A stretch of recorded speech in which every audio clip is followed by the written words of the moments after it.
Beleza, pessoal? Bom dia. Bom dia. Né?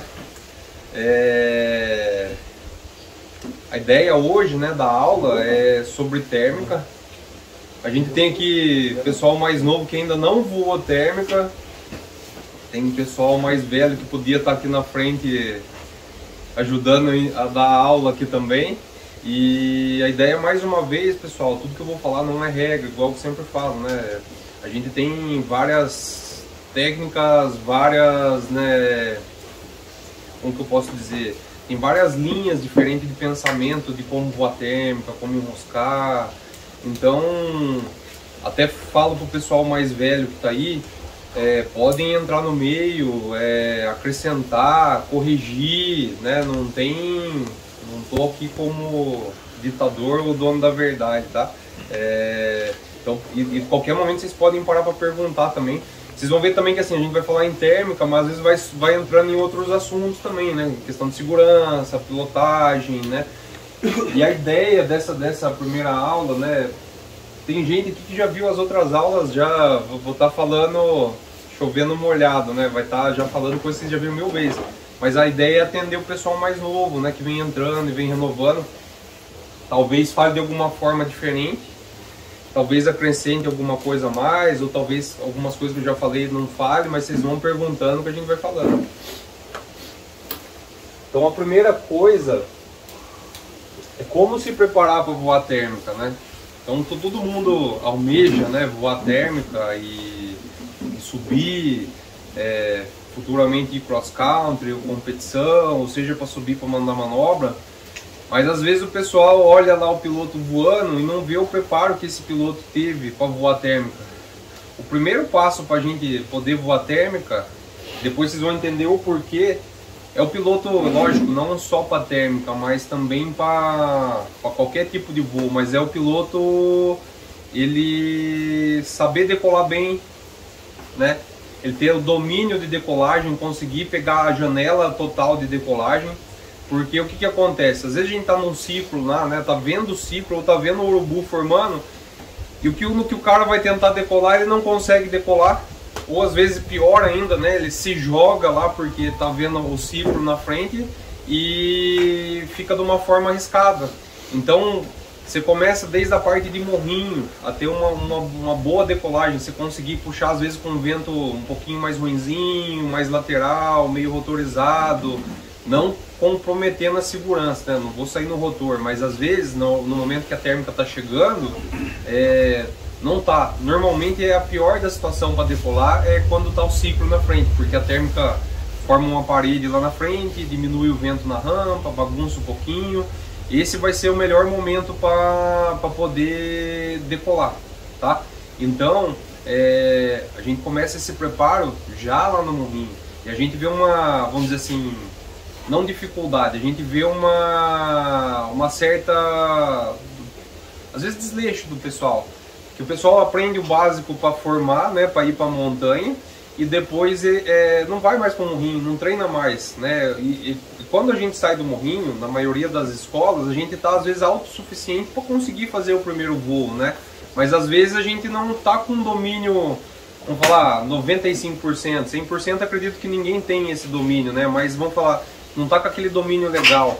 E o pessoal não volta pro morrinho para treinar o controle de solo, né? Ter esse domínio legal da vela para conseguir sair no momento certo do ciclo, né? Então, o primeiro passo é esse, a gente começar com esse controle de solo legal, né? Ter esse domínio de decolagem, entender bem a vela, para conseguir sair no melhor momento, né? Às vezes eu tô cansado de acontecer com o aluno, né? Eu mostro o momento de decolagem, mostro o ciclo, e às vezes a janela, né, dependendo da rampa, o ciclo é curto. Às vezes esse ciclo curto que eu tô falando, às vezes a gente tem uma janela de 30 segundos para decolar na hora certa, ou menos às vezes.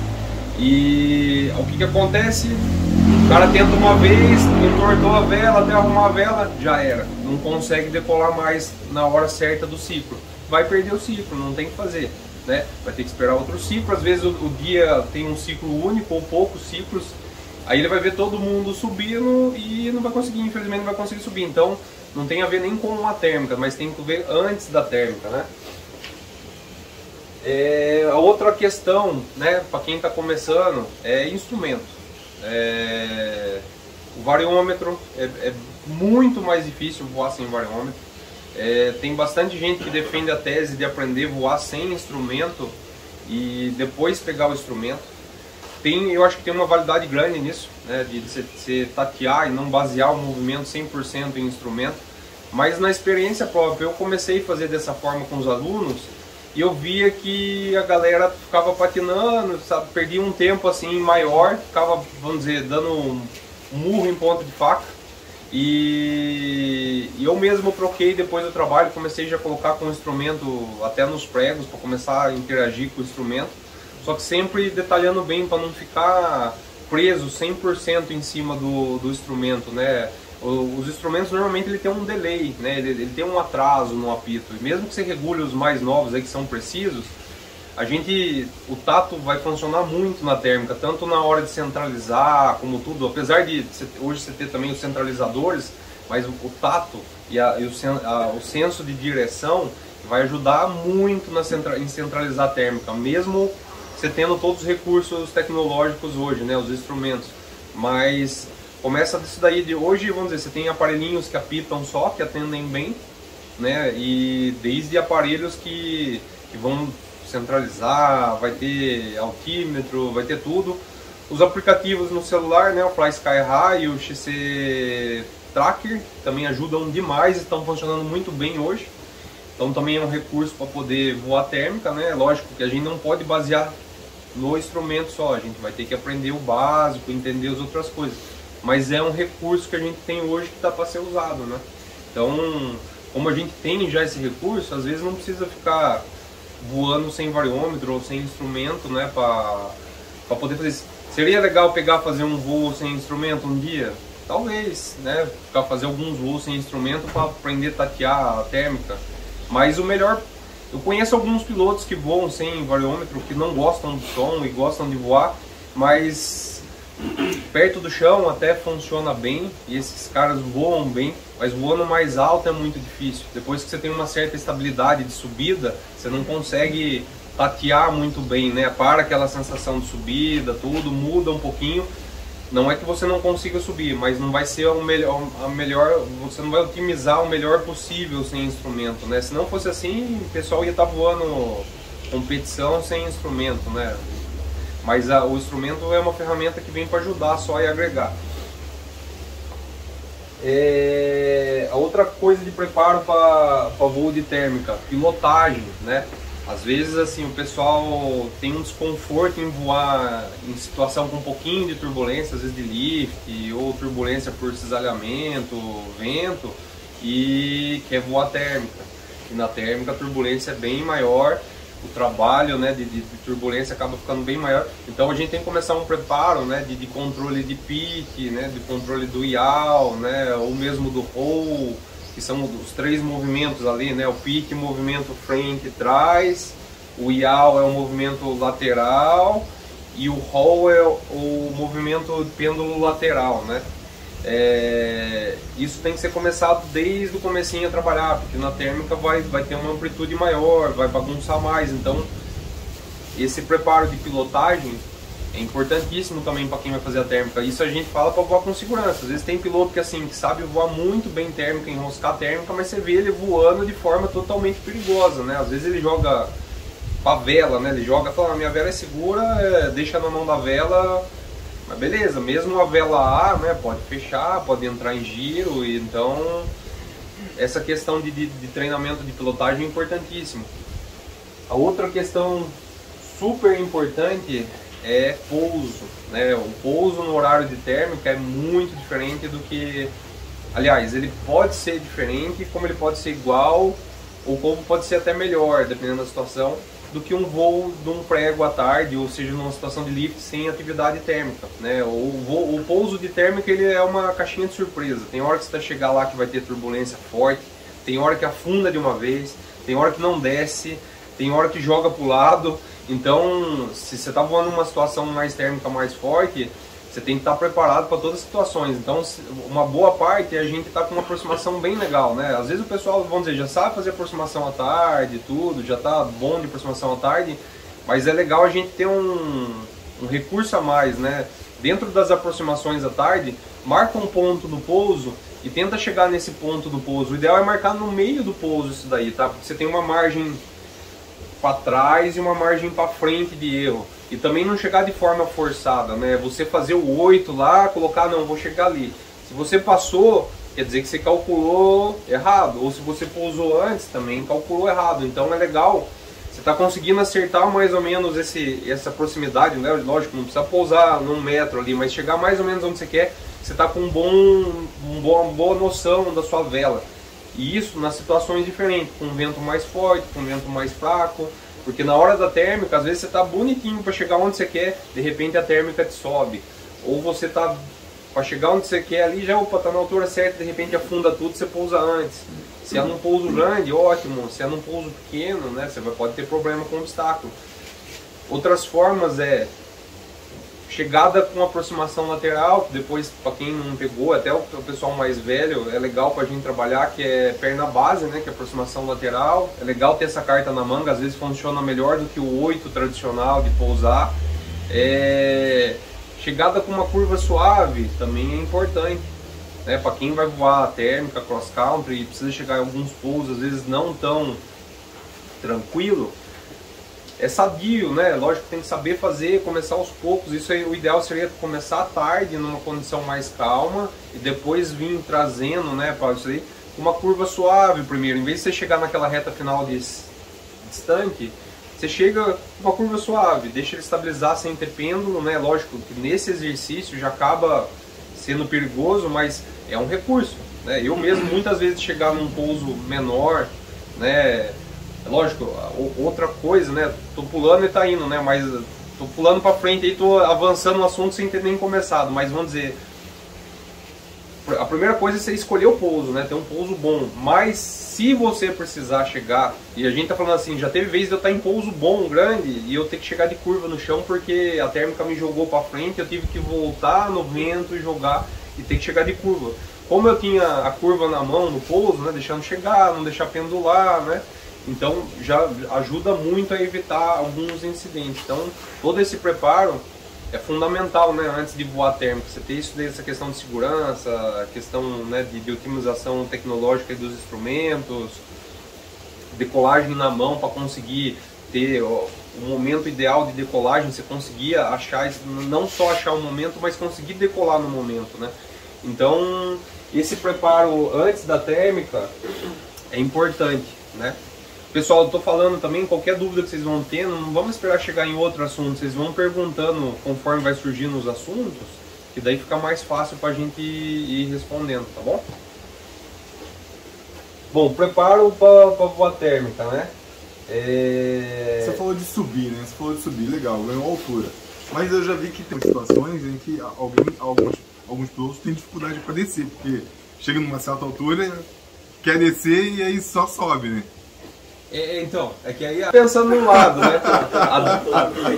Todo mundo que quer subir, o ideal seria ter a técnica de descida, né? Na mão, que seria, tem várias técnicas de descida, né? Que é espiral, a orelha acelerado, ou propriamente saída térmica, chama região descendente. Então falando assim, aí a gente está falando talvez por uma imaturidade do piloto, que ele quer descer porque ele quer descer, né? Uma coisa é você querer descer porque fala, enjoei de voar, ou não quero descer, não estou gostando, quero descer.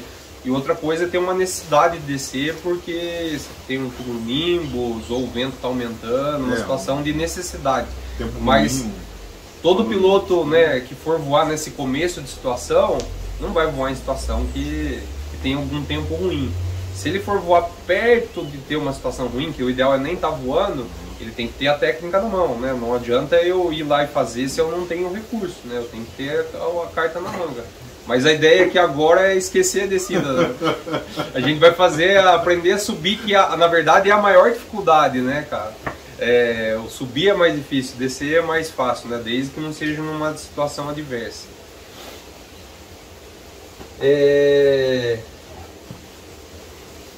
ciclo, né? Então vamos começar primeiro na formação da térmica. Não vou puxar muito na parte técnica, porque a ideia da aula não é essa. A gente já fez outras falando de formação, tudo. Talvez eu dê uma pincelada aqui só, mas não vou a fundo não com pressão e tudo mais, né? Então a gente sabe que a térmica ela forma porque o sol esquenta o chão, né? Aquece o solo, aquece pedra, terra, asfalto, e tem um aquecimento irregular, né? Então você tem materiais e locais que têm maior aquecimento do que outros.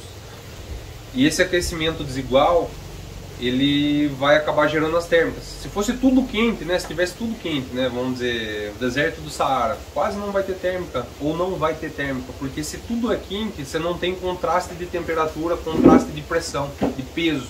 Quando a gente está falando em pressão, é o peso do ar, né? Então se você tem um ar mais quente, ele é mais leve, ele sobe em relação a um ar mais pesado. Então por isso que se a gente vê um dia nublado, se não tiver interferência de macros, vai ter um ciclo formando mais rápido. Então tem dias que os ciclos são bem lentos e tem dias que os ciclos são mais rápidos. E a gente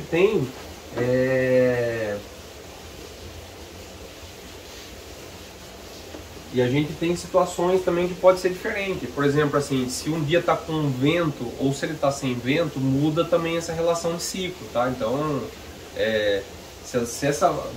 Vamos ver se... Deixa eu ver se tem água.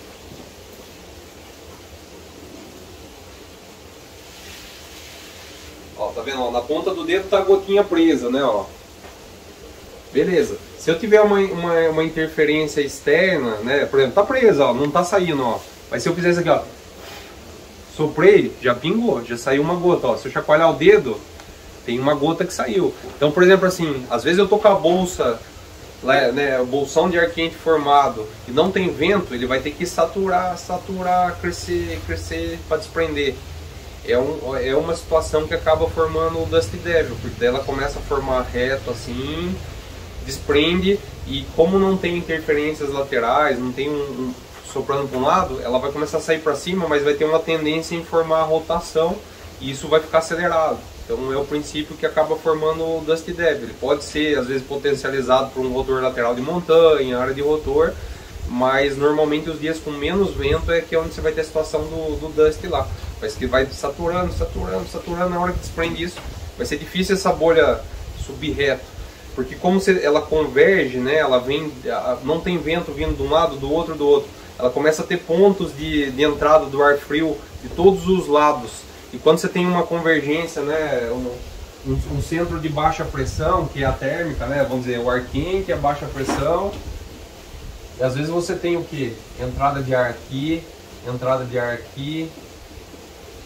O que é essa entrada de ar? Quando você tem uma térmica subindo, não tem como ela subir, ela não vai criar um vácuo, não vai ficar um vácuo, ela vai ter que ter uma alimentação do ar preenchendo o espaço dela. Só que se ela começar a ter uma alimentação constante de todos os lados, com certeza ela vai criar uma rotação, tá? Isso se você pegar numa pia, encher de água e tirar ali, a água não desce reta, ela vai formar o funil, porque é bem certinho, né? Agora quando você tem vento soprando mais de um lado, é lógico que tem um pouquinho de alimentação do outro, mas às vezes você tem mais de um lado do que do outro, né? Vamos dizer que as setas maiores sejam mais fortes e as mais... Então o que acontece? Aí não forma tanta rotação, tá? Né? Então, mas nos dias de pouco vento, por isso fica mais fácil para formar o dust. Você vê que um assunto vai puxando o outro, né, pessoal? Tava no comecinho fazendo introdução, hein, mais ou menos da parte de térmica, mas já acabou levando a dust e como forma o dust. Mas é que uma coisa vai puxar a outra, não tem o que fazer. Aí a gente sai um pouco do assunto e volta lá no... Ô, Rob, se pega o dust na vela, ela vai fechar, se ela pega no meio sempre no meio desse dust, ela vai embaralhar tudo, o que ela vai fazer? Vai. O problema é que assim, você imagina, né? Depois a gente volta no começo, tá? Mas é legal que vai perguntando e vai surgindo os assuntos. Vamos dizer que essa aqui seja a vela, né? E a vela ela é feita para voar com ar. Vamos falar que aqui é o bordo de ataque, né? Aqui o bordo de fuga. É a parte de trás da vela. Então vamos dizer, a vela é projetada o ar tá passando sempre nesse sentido, ataque por fuga. Mas isso numa situação normal. Vamos imaginar que o Dust, se você pega ele ali perto do chão, que é o lugar que onde a centrífuga dele tá pequena, né? O eixo dele é muito pequeno, você vai ter situação de vento pegando, às vezes metade de um lado, metade do outro. Vai virar uma negativa. E uma negativa desordenada, não é que ela vai rodar assim parado, cara, o Dust joga, cara. Às vezes eu já vi situações assim, na vela inteira tá rodando lá para trás e o piloto sendo tipo uma espiral de costa, assim, com a vela lá no Dust e subindo. Então é totalmente desordenado. Então nessa situação de Dust, não tem que hesitar muito, é reserva. Reserva? É reserva, não tem que fazer. Pode ser que a vela volte a voar assim. Mesmo você estando alto, não precisa. Pode deixar ela tentando. Não, você tá alto do chão, né? Vamos falar, depende de que altura, né, Gê? Mas vamos falar, sei lá, 300. Eu não saberia falar que altura que pode ser, mas vamos dizer que uma altura segura, sei lá, seus 200. Já reserva. 100 metros. Porque, cara, para descer é muito rápido. Se descer, se ela entrar numa situação de espiral ali, 100 metros você come. Não dá nem tempo às vezes do cara entender o que está acontecendo e vai bater no chão. Então, se não está numa situação de clareza, né, que você saiba, você esteja num domínio, você ainda está entendendo o que está acontecendo, às vezes o cara nem entendeu que ele pegou no Dust. Por que de jogar o reserva? Mesmo que às vezes assim, eu já falei outras vezes na situação de segurança aí, né? Eu nunca vi falar que ninguém morreu porque jogou reserva, mas já vi diversos porque o cara não jogou reserva. E eu já vi alguns vídeos, não vi só um, não vi alguns já, que pegaram o Dust e o cara ainda assim, fechou, rodou, pegou, saiu do Dust e a vela entrou voando. E o pessoal até aplaudindo, saiu, legal, bacana. De repente o Dust pega de novo, cara. E daí o cara não dá tempo mais de jogar reserva e perto do chão, macetou no chão, acabou sendo um acidente fatal por causa disso aí. Se no comecinho lá ele tivesse jogado reserva, mesmo reserva no Dust ele vai dar uma bagunçada, mas a hora que escapar do Dust na parte que está descendo, a reserva vai segurar, né? Vai ser muito melhor que a vela. A vela vai vir toda bagunçada, às vezes twistado, às vezes em stall. Então o reserva nessa situação de Dust é fundamental, né? A gente teve o Cláudio, que tem que dar os parabéns para ele, que não hesitou, jogou reserva no Dust lá em Serra e não deu nada, porque foi rápido, né? Pensou rápido. A gente tem que sempre ter uma luzinha acesa, né, com relação ao chão, não só de Dust, mas de turbulência. Tô perto do chão, se o negócio está feio, é reserva, não é vergonha nenhuma, não é, o reserva tá lá para isso, não tem que jogar, né? Nunca joguei, mas toda vez que eu chego perto do chão voando, a minha luzinha de reserva tá acesa, né? Isso eu tento usar como um exercício meu, assim, de ficar sempre com essa luz do reserva acesa. Principalmente que o pessoal vai ficando mais velho de voo, a gente às vezes nunca jogou, fala, a reserva tá lá, a reserva... Mas é legal você sair da zona de conforto e não ficar, né, confiando tanto, né, na vela. A gente tá falando no extremo, né? É difícil acontecer isso, mas é legal sempre estar com essa luz acesa ali. Sim. Ontem mesmo eu tava voando, sempre eu colocava a mão na lateral. Na alça, dava uma olhada, né, só colocava a mão, só treinava assim, vou dar uma olhada. Porque é legal você ter essa memória muscular, né? Porque uma coisa é você catar o reserva olhando aqui sentado, pendurado na selete aqui, outra coisa é lá em cima, com a perna virada para cima, jogando, rodando e você levar a mão. E às vezes essa puxada vai fazer toda a diferença, você saber onde tá o reserva. Sim, então, principalmente, né, o pessoal acostumar com a selete dele, aonde está a alça, leva a mão, acha, sem olhar para ela, acha, leva, põe. Então, sempre que puder fazer esse exercício, é bacana, né? Você vai ficar mais rápido numa situação que precise usar o reserva. Mas a outra parte é a cabeça da gente estar preparada para fazer isso, entendeu? Porque eu já teve diversos acidentes aí que o pessoal falou, e o reserva? O cara não lembrou do reserva, ficou brigando com a vela lá e esqueceu que tinha uma segunda chance ali. Isso quando ele tem chance de falar, né? Exatamente. Você viu aquele vídeo do cara caindo do reserva lá, né? No último suspiro dele, o reserva saiu, ele teve toda a calma e foi salvo pela reserva. Aquele cavalo embaralhou tudo lá. Sim, é um piloto de acro, né? O cara é tranquilo, né? Tá mais condicionado, já tá mais adaptado à situação, né?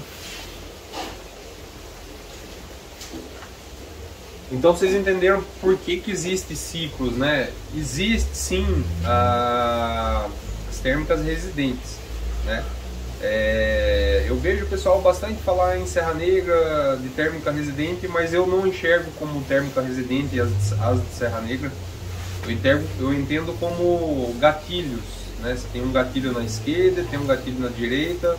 A térmica residente é a térmica que você vai lá toda vez, né? Lógico, também se não tiver sol não vai ter residente, mas toda vez que você vai lá, ela consegue ter térmica.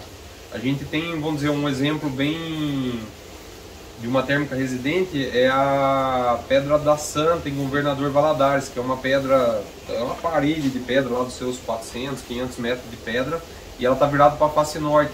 Então ela consegue ter um aquecimento constante do ar. Então assim, lógico também que não vai ser 100% do tempo que vai ter térmica lá, mas a boa parte do tempo ela vai ter mais parte com térmica do que sem térmica, e fortíssima.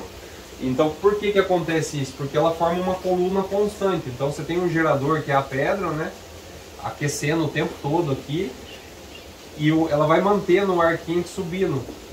Então ela não vai formar aquela bolha que a gente está falando de saturação. Ela vai ter um gerador constante e vai formar uma coluna de térmica, né? Ela vai formar uma coluna aqui assim, ó, de ar subindo. E ela tem uma alimentação, né, que vem o ar frio aqui gerando a alta pressão e a baixa subindo. Então isso seria uma térmica residente, né? São poucos locais que vai ter essa residente mesmo.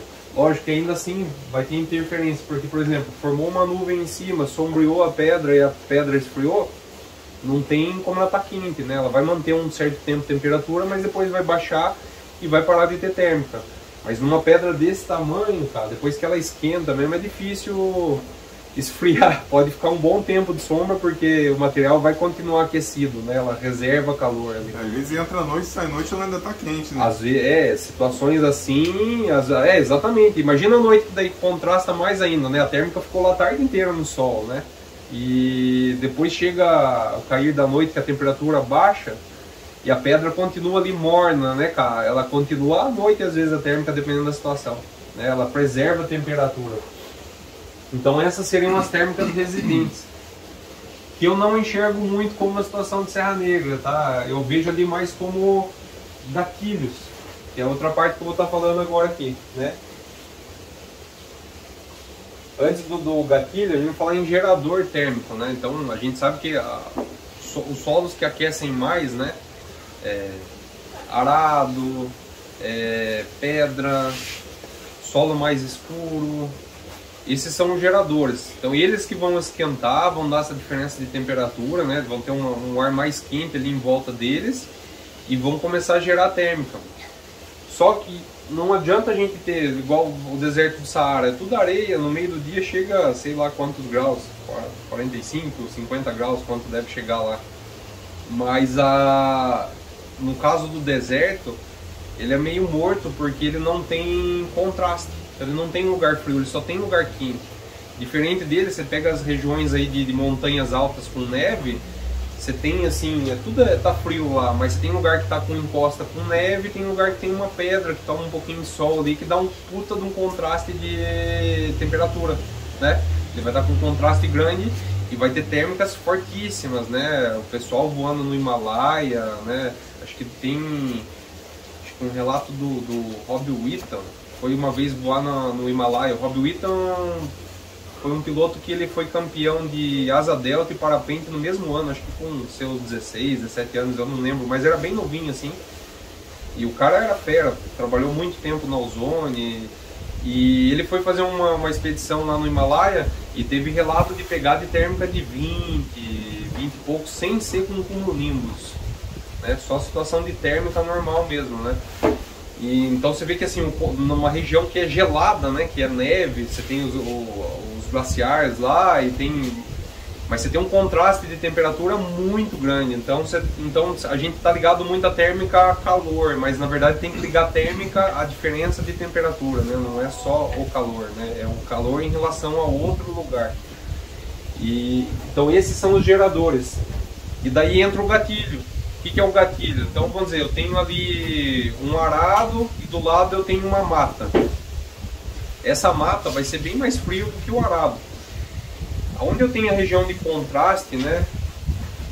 Vamos falar que aqui seja o arado e aqui seja a mata. Essa região aqui, ó, essa região, vamos fazer diferente, ó. Aqui tem outra mata, né, ó. Aí vamos dizer que o vento ele tá soprando aqui, ó, da esquerda para a direita. A gente tem dois contrastes, tem duas situações de, vamos dizer aqui, alta pressão, baixa pressão. Alta pressão, que é o ar frio e ar quente, né? Aqui é o arado e aqui as duas matas. Então o que vai acontecer?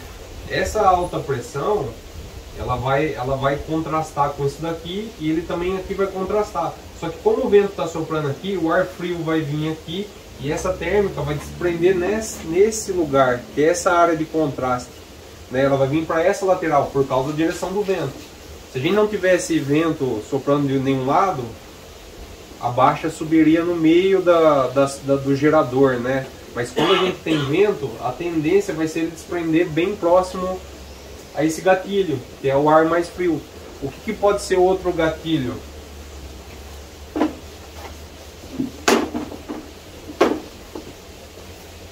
Filho, quer falar uma coisa?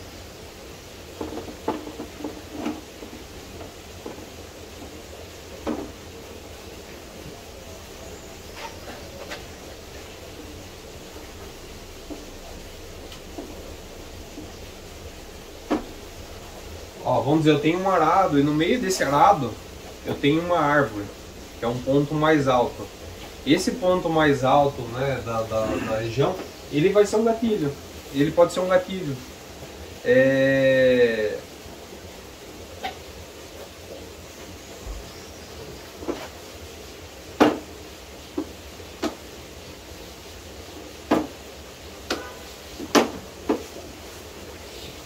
Vamos fazer mais uma coisa, vou mostrar pra vocês.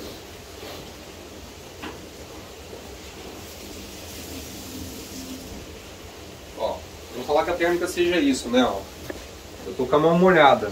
Quando eu viro, por onde que vai pingar as gotas? Nas pontas dos dedos, ó. Tá vendo, ó? Ela sempre vai escoar pra parte mais baixa, no caso aqui, que a gravidade vai puxar. Aí vocês imaginem, ao contrário, as térmicas e as montanhas. Então a gente vai ter uma tendência a térmica escoar e pingar nas pontas das montanhas. Se for sem vento, vai ser uma situação perfeita, assim, bem na ponta da montanha. Lógico, se tiver montanha, se for região de frete, às vezes tem outras interferências. Ou então, a gente vai pegar e se tiver vento, né, soprando, ela vai pingar aqui e vai fazer isso, né, ó. A gente vai ter derivas, dizendo que o vento está vindo daqui, né.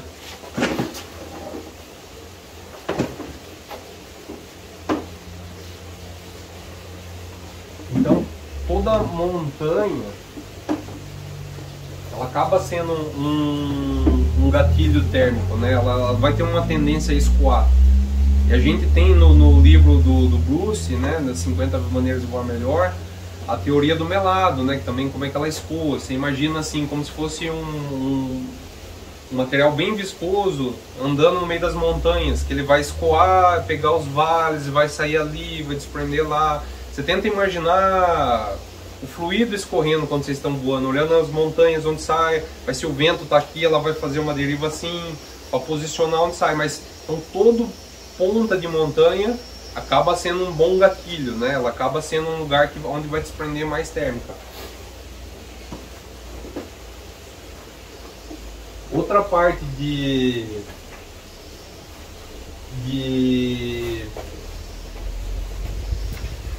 dessa questão aí é por que a montanha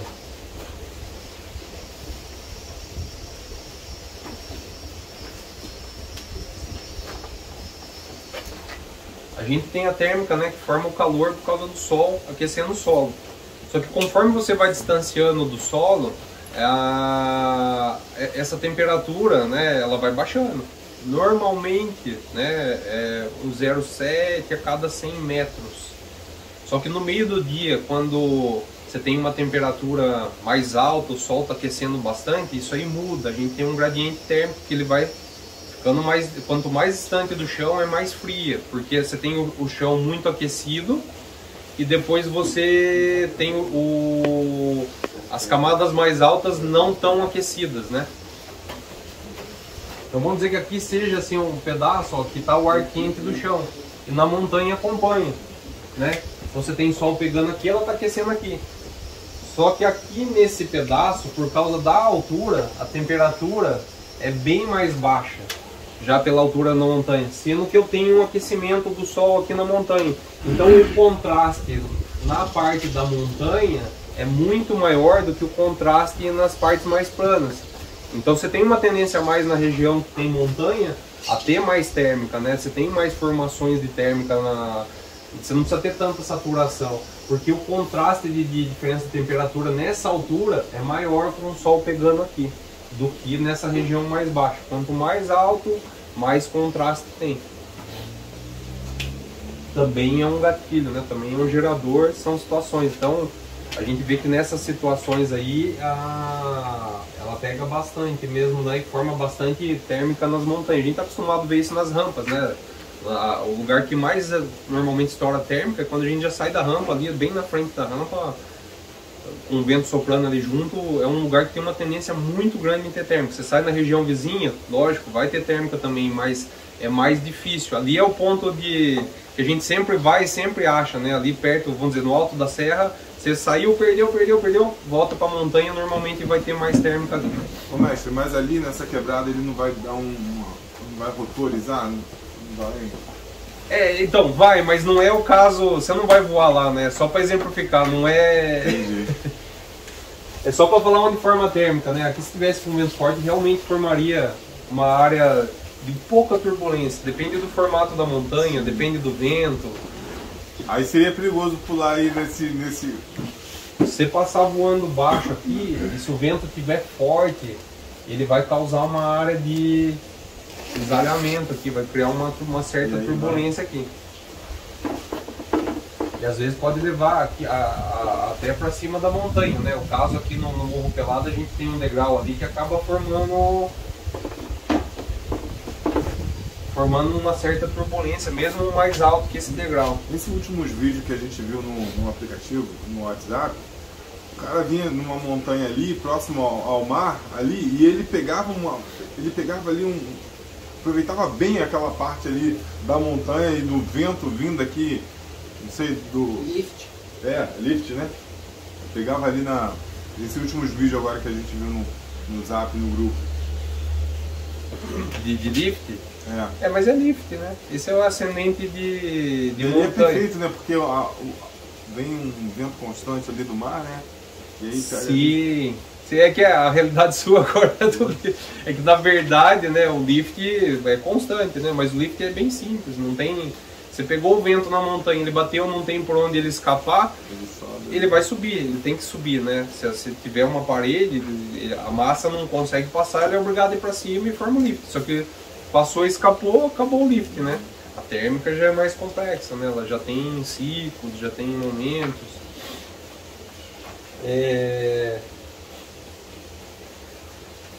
A gente pegou nessa parte aí de gatilho, né?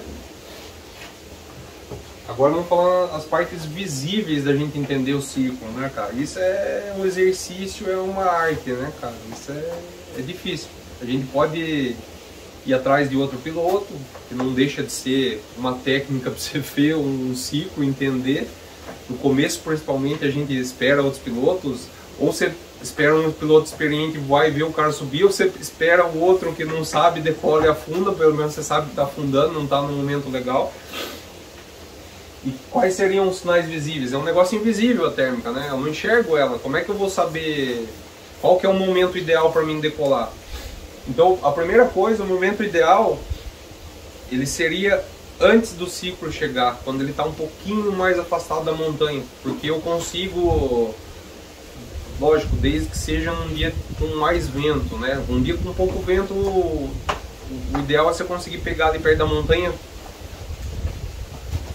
Então vamos falar num dia com pouco vento, né? Que a térmica, vamos dizer, a montanha está aqui, vamos dizer que ela esteja fazendo um gatilho e a térmica está saindo, subindo na encosta.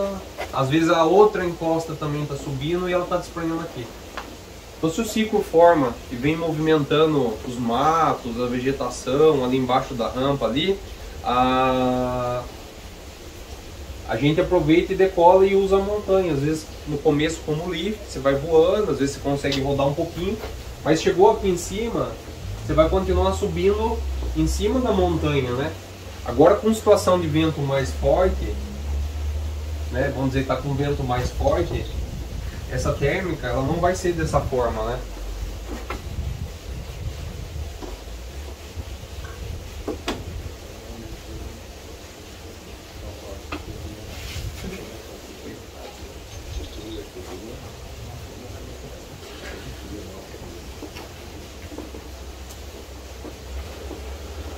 Térmica, né? Vamos dizer, a gente vai pegar aqui próximo à encosta, ó, e ela vai indo, ela vai derivando.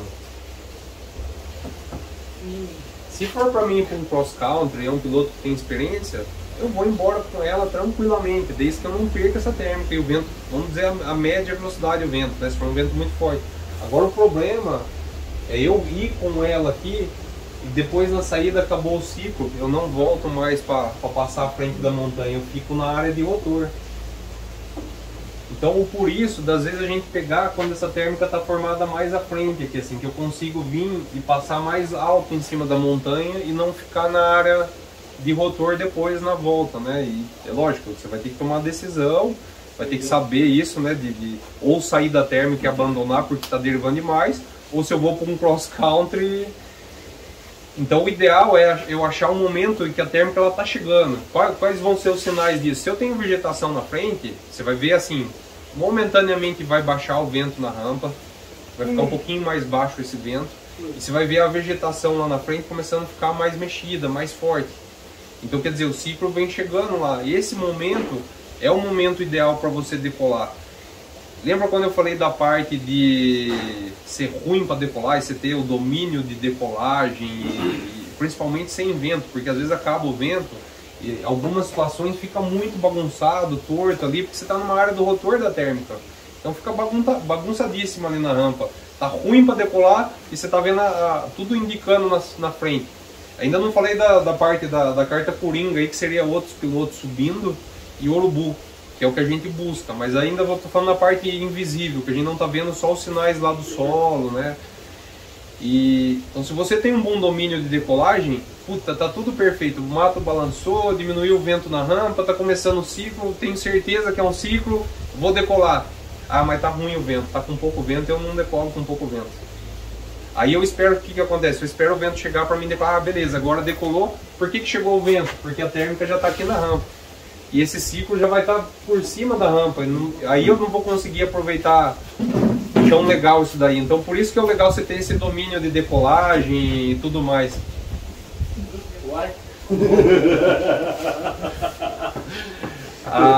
Então você vê que uma coisa aprende a outra, né? Você pegar e ter um bom domínio de decolagem, tudo vai acabar influenciando também na hora de você decolar. Você consegue decolar na hora certa ou não, tá?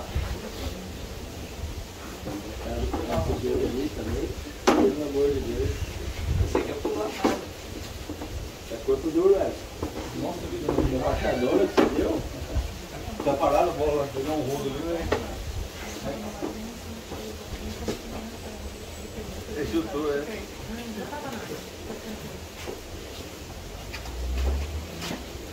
Ó, quando o ciclo ele já está na rampa, seja de lift ou seja de térmica, você olha a biruta, ó, ela tá aqui, né, ó. Se a gente vê a biruta dessa forma aqui, ó, é porque o vento ele tá assim. Quando a gente tem mais lift,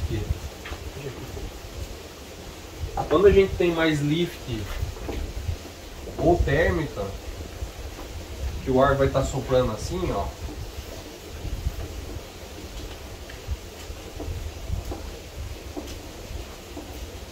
A gente vai enxergar a biruta dessa forma. E às vezes meio desordenada, ela balança, fica torta para um lado, torta para o outro. Isso está mostrando um movimento de ascensão do vento.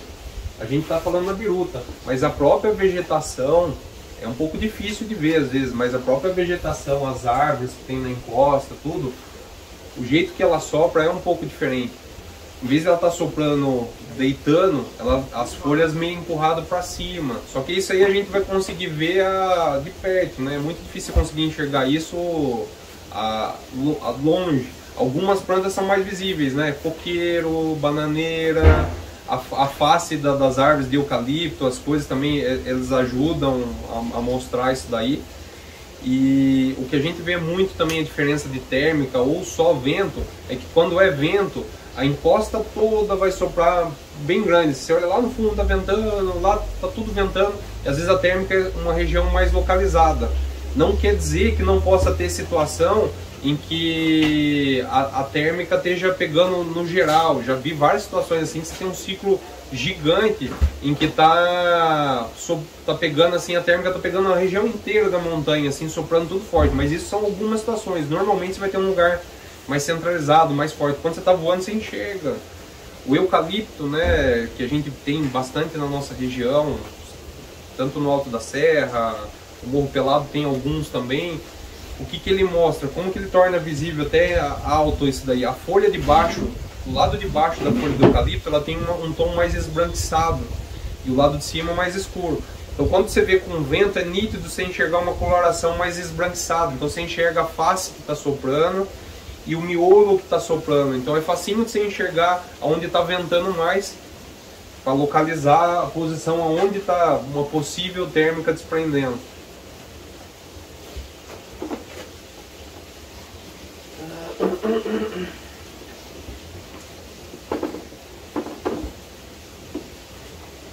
E a outra parte que a gente falou é a parte mais fácil, né? A parte visível, que é urubu, outro piloto, né? Que vai ser fácil, outras aves como gavião. Você está no litoral, tem gaivota, tem a fragata, que também usam a térmica para voar, né?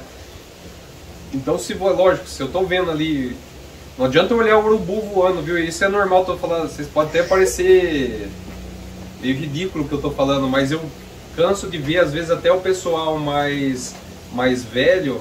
Ah, o urubu, mas o que adianta você ver o urubu descendo, né? Não adianta nada, você passa o urubu, tá descendo, você pode até ficar atento a ele, porque às vezes ele tá indo para alguma térmica. Mas o urubu só descendo não adianta nada, a gente tem que pegar, ele tem que estar subindo. O urubu não é mágico, eu vi o urubu, vou atrás do urubu, você vai pousar na carniça.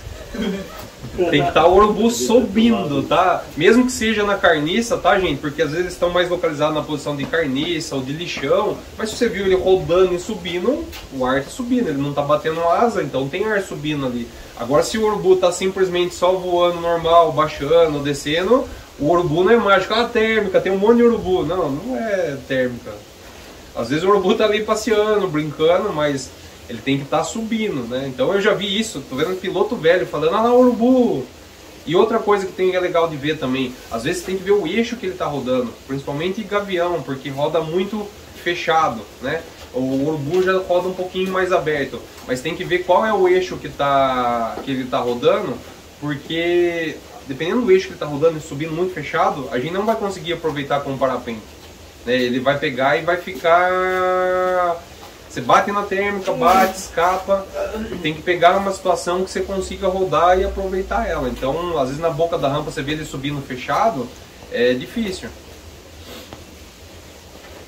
Então dessa parte, beleza, urubu, outro piloto subir, não precisa falar. Tanto a gente vai usar ele tanto como se ele está subindo ou se ele está descendo. Então isso daí é uma parte importante, né, de ver ali e aproveitar os outros pilotos. Às vezes o pessoal fica muito desligado, né? Fica muito desligado no que está acontecendo em volta, né? O pessoal fica só olhando o voo dele, ah, vou decolar, mas não tô voando, tô na térmica, mas não tá olhando se o outro cara tá descendo, ou se tá numa térmica mais forte, ou se tem um urubu subindo mais forte que eu, mais rápido, né, na outra lateral. Então, esse voar antenado, acompanhando tudo que está acontecendo, não só na sua térmica, isso é importante. Ainda não estou falando em segurança, estou pensando na melhor das situações que o piloto sabe pilotar, não está preocupado com turbulência, não está vendo nada, está conseguindo olhar tudo em volta da térmica, né? Que seria o ideal do piloto, ele não está sabe, com a cabeça pensando em turbulência, e ele consegue otimizar tudo que apareça, né? Ele consegue olhar instrumento, ele consegue olhar o urbu, consegue acompanhar outro piloto. Muitas das vezes o cara tá ali na térmica voando, ele não tá nem tá escutando o varômetro apitando, ele tá só prestando atenção na vela. Mas isso com o tempo, né, com o trabalho, né, de pilotagem, com a maturidade ali, você já consegue ver outras coisas e conseguir raciocinar melhor nas térmicas. Eu vou passar só mais uma parte aqui que vai encaixar um pouquinho com isso daí, é uma parte mais técnica. Aí depois a gente faz um intervalo, o pessoal ir do banheiro, o café acabou, mas comer alguma coisa. Aí a gente volta, depois tem mais algumas coisas, daí a gente abre mais para pergunta, para tirar pro pessoal de outras partes. Depois tem almoço do Robson, canjiquinha. Canjiquinha vai demorar para fazer. A gente falou, né, daquela diferença de temperatura conforme sobe, né? Conforme a gente afasta do chão, o chão ele reflete calor, né, por causa do sol, aquecimento do chão, e ar em cima é mais frio. Até uma certa altura, depois a temperatura estabiliza e depois começa a aquecer. Depois da tropopausa começa a aquecer de novo. Para a gente ter térmica, a gente tem um negócio chamado razão adiabática seca, né? O que é essa razão adiabática seca? Conforme a térmica, ela não é uma bolha constante aqui. Vamos imaginar que aqui em cima ela seja desse jeito. Ela fica maior. Por quê? Conforme você tem menos pressão atmosférica, ela tende a ter uma expansão, né? Você tem um ar subindo e conforme ele vai indo, ele vai expandindo. Então, o formato da fumaça, quando vocês veem uma fumaça subindo, a fumaça ela não é assim, ó. Ela não é da mesma largura aqui e lá em cima. Ela tem um formato cônico.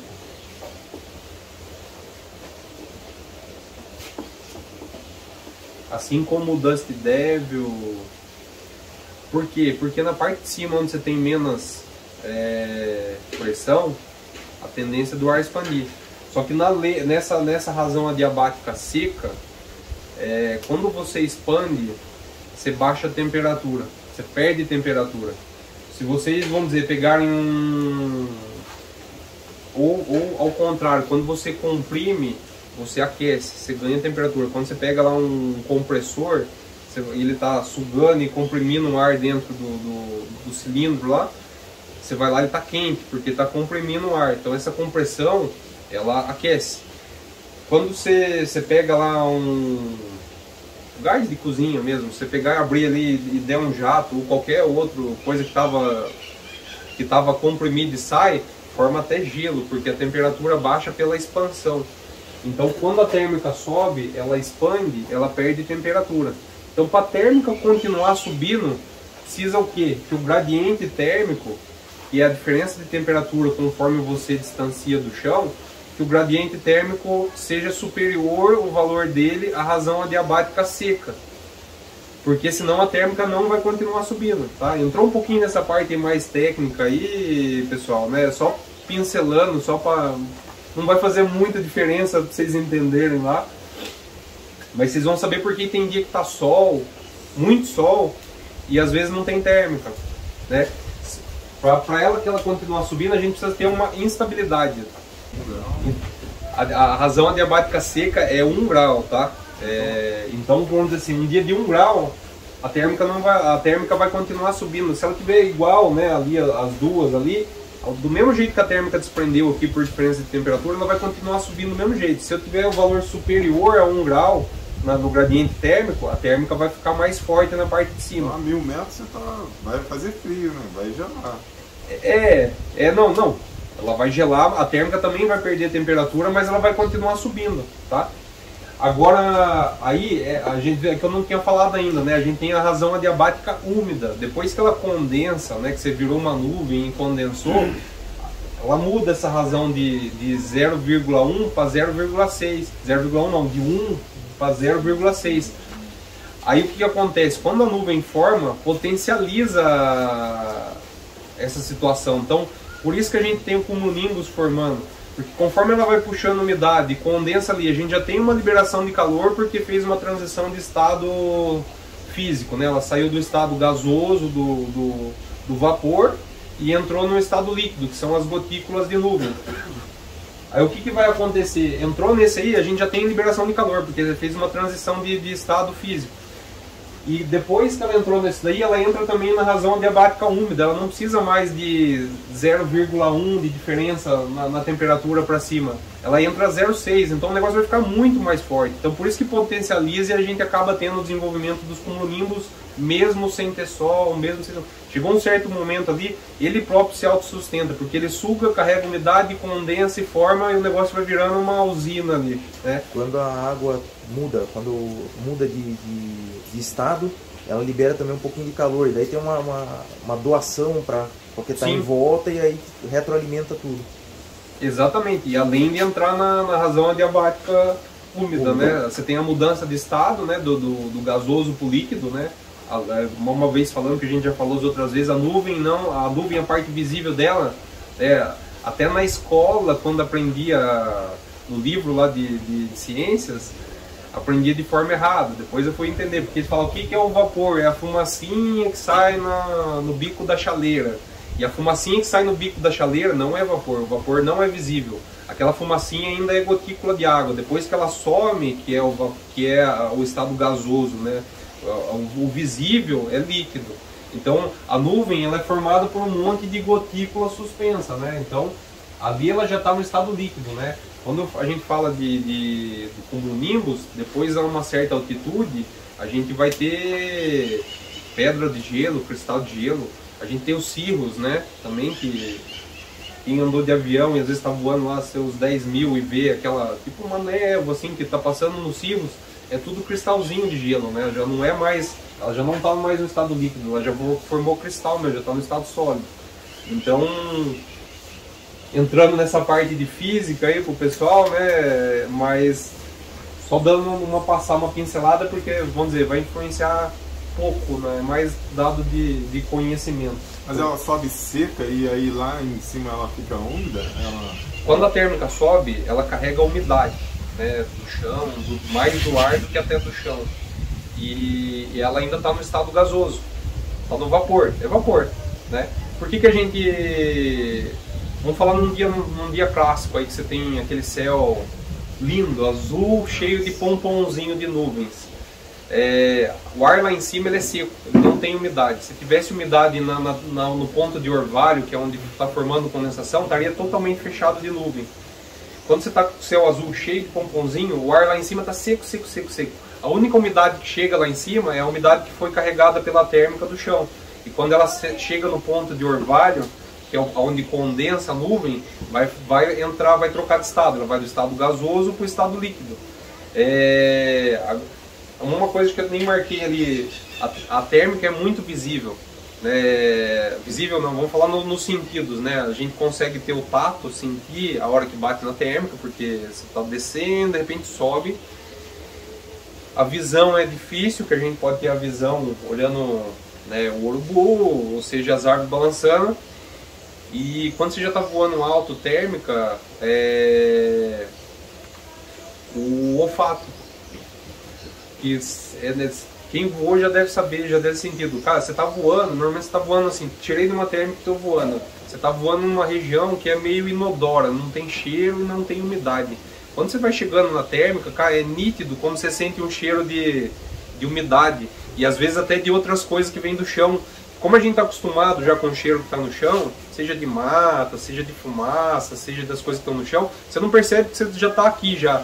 Mas quando você está lá em cima e você chega na... É impressionante, quando você está chegando perto da térmica, começa a bater um cheirinho de fumaça com umidade. Aí de repente você está assim, você bateu... Pelo menos eu sinto isso, né? Eu bato esse cheiro, de repente o varômetro começa pi, pi, pi, pi, pi. É praxe, ou ele apita para baixo, porque também é a transição do ar voltando assim, mas o ar ele é seco em volta, e aonde tem a térmica tem umidade, tem os cheiros carregados do chão, né? Com relação à umidade, para a gente entender, não sei se você lembra na escola, quando você botava açúcar na água, chega num certo ponto que a água não consegue mais absorver aquele açúcar e ele vai precipitar, ele vai descer. vai saturar.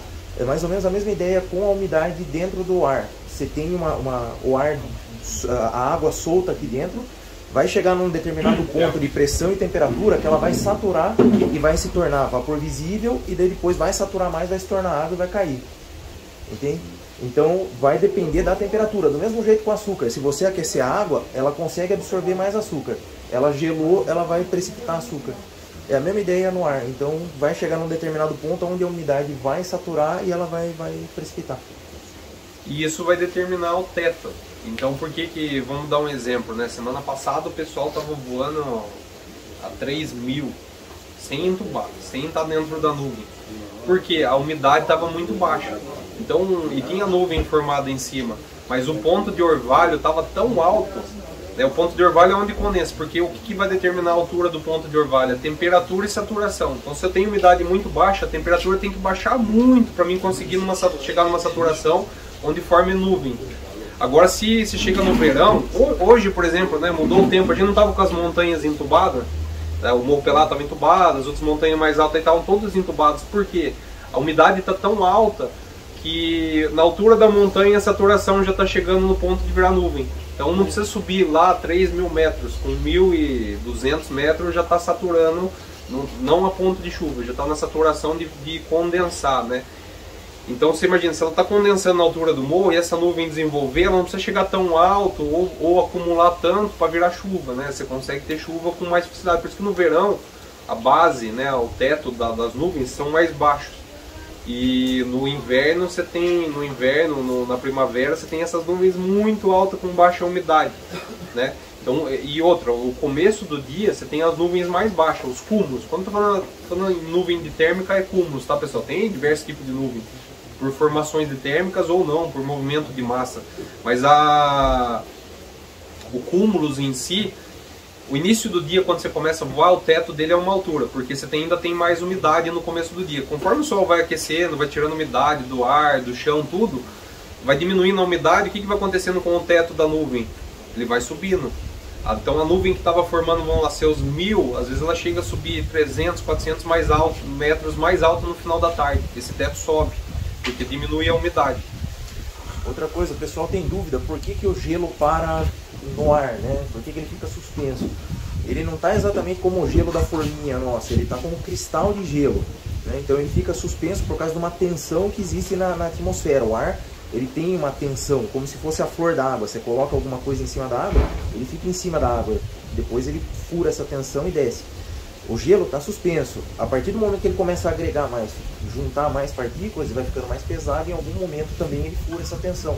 Aí ele consegue ganhar. E aí ele vai ganhando dentro da própria nuvem mais partículas de gelo, a água vai ganhando formato e chega aqui embaixo como pedrinhas às vezes. E quando, né, tem esse choque lá e tem a nuvem perde força rapidamente, aí a gente tem a chuva de granizo.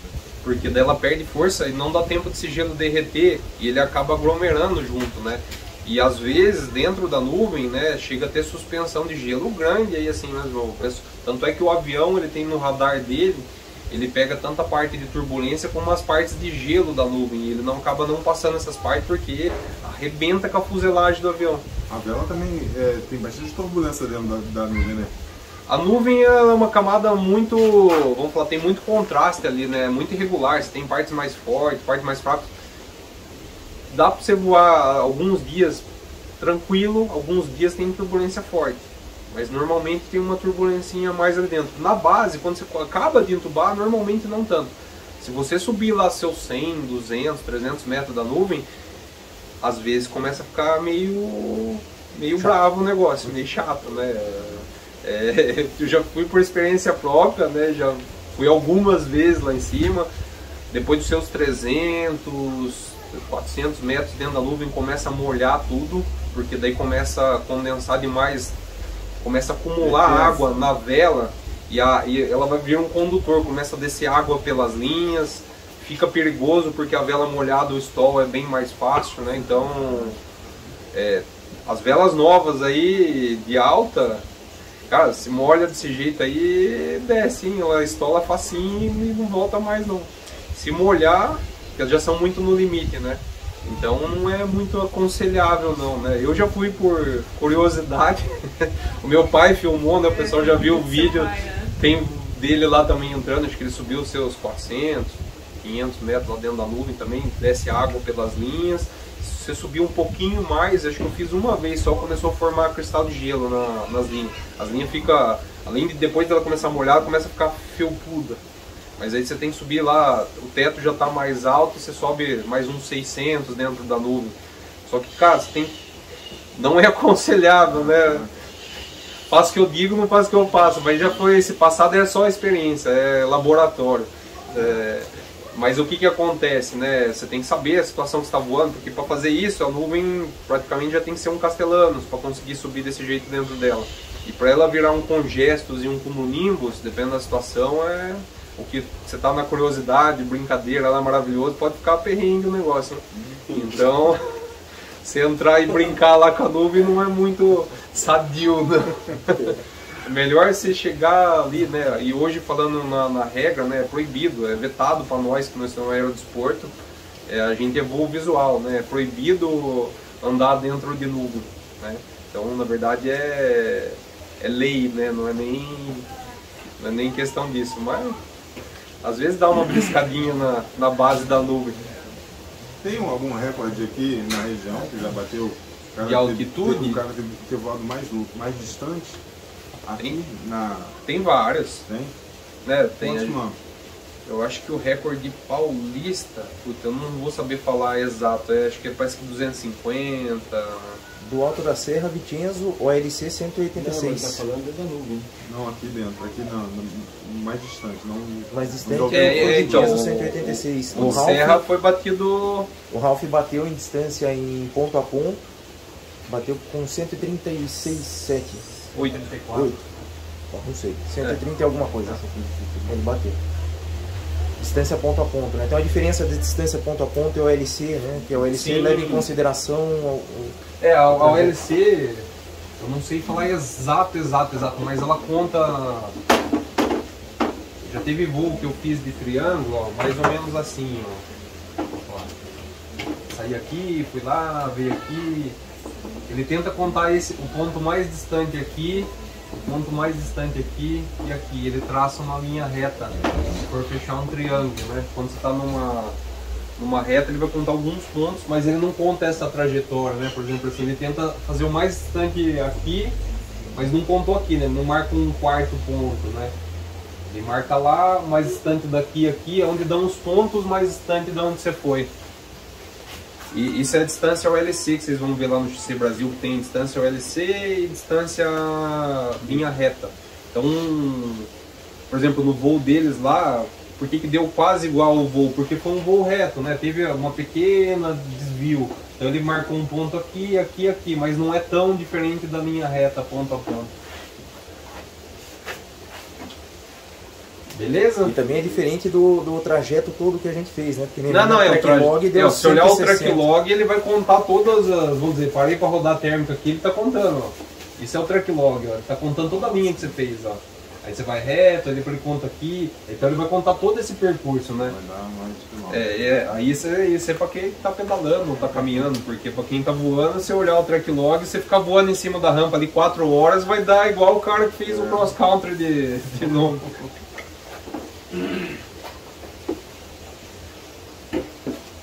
Bom, nessa parte aqui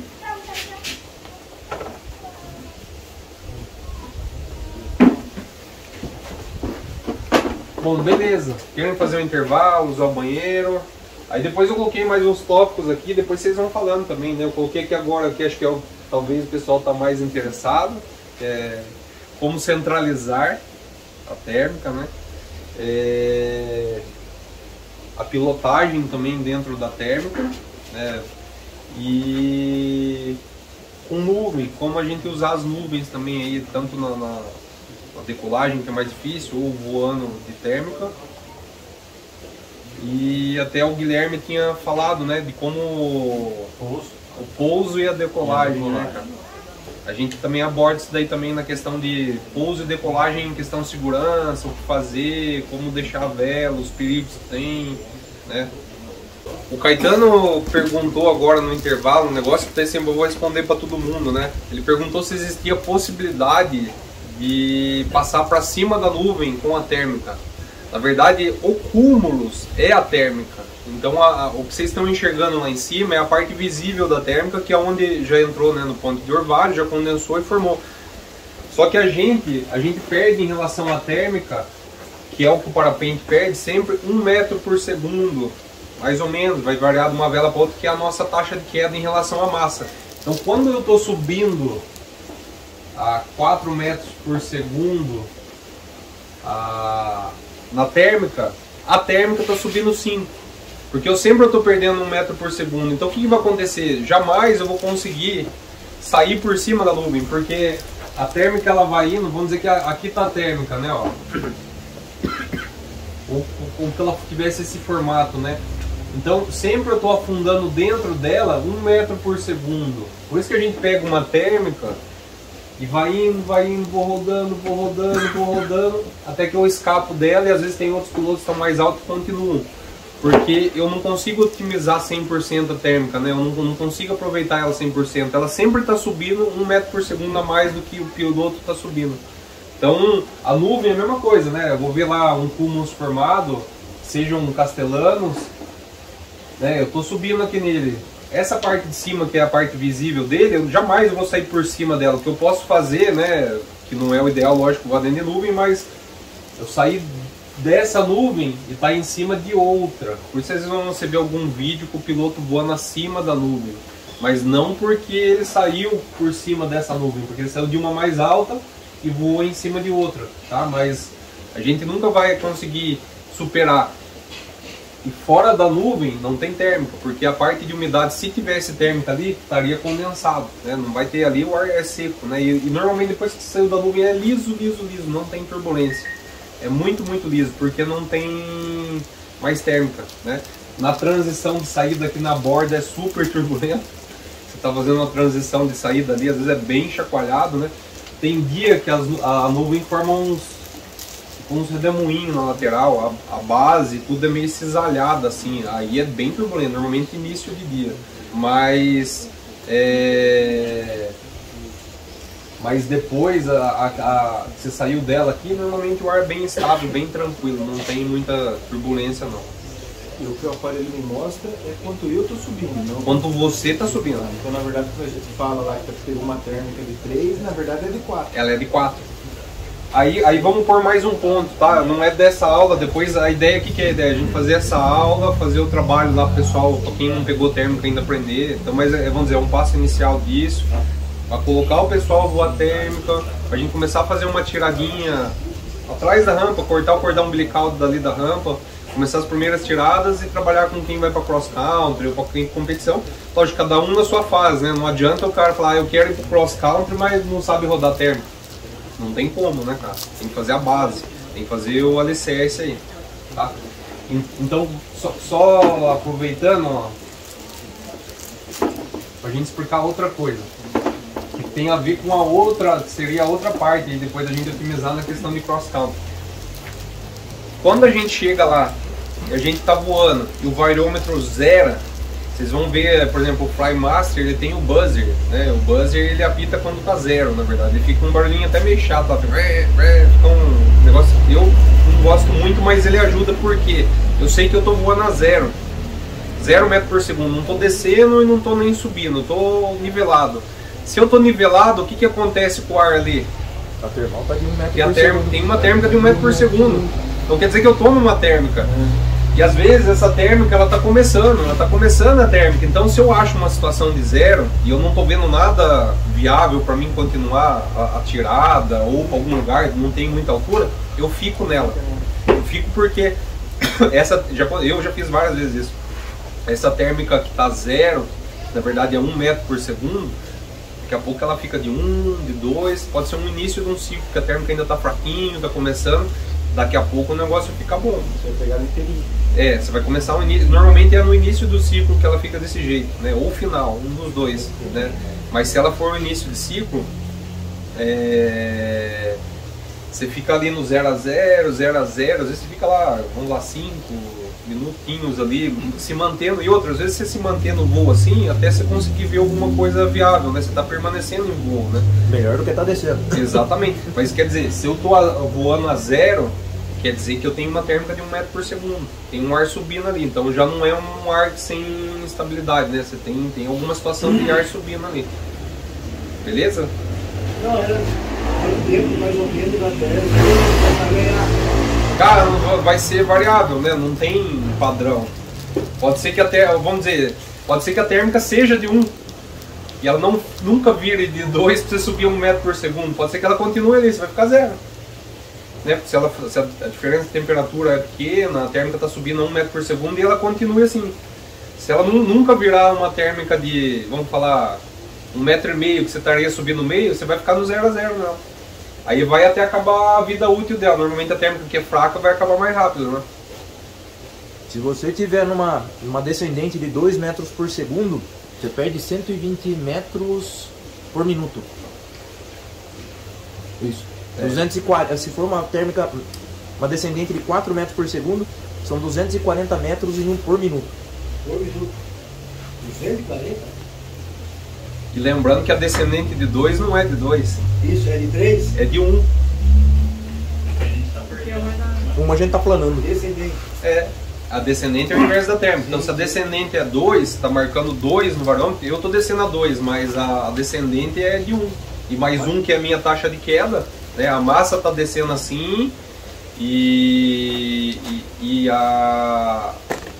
eu estou descendo mais rápido que a massa.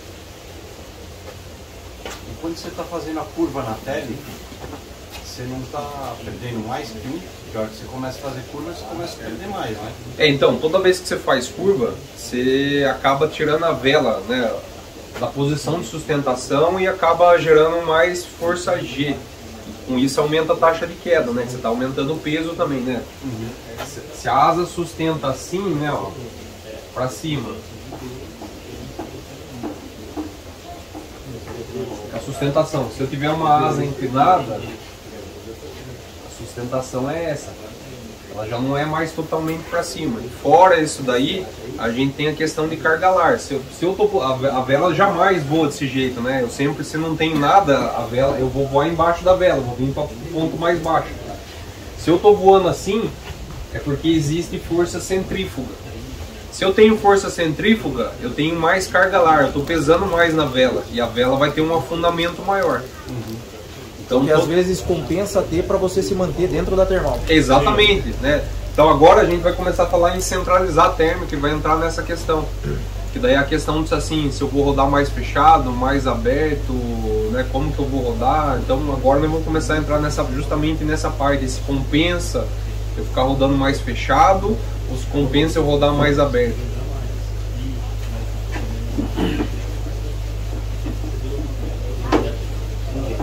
Depois, Robson, não sei se está com o seu cronograma aí, se você pudesse falar um pouco do acelerador. Oi? Não sei se está no seu cronograma, se você pudesse falar um pouco do acelerador. Posso. Aí a gente já fala junto. Eu vou colocar essa parte central da semicobra agora, eu vou falar também dessa questão do acelerador, que daí no caso já seria mais para otimizar na tirada, né? Então vamos já pegar nessa parte aí com relação ao jeito que eu rodo. Você imagina, ó, que eu tivesse uma, vamos dizer, ó, parapente aqui e a térmica fosse desse tamanho, fosse bem grandona, vamos falar aqui, vamos tentar desenhar mais ou menos dela.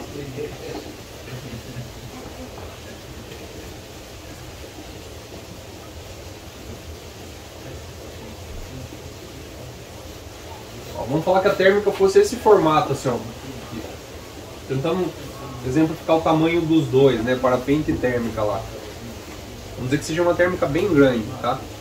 E eu tenho um núcleo de 3, essa lateral 2,8 e 2,5 metros por segundo nessa térmica, né?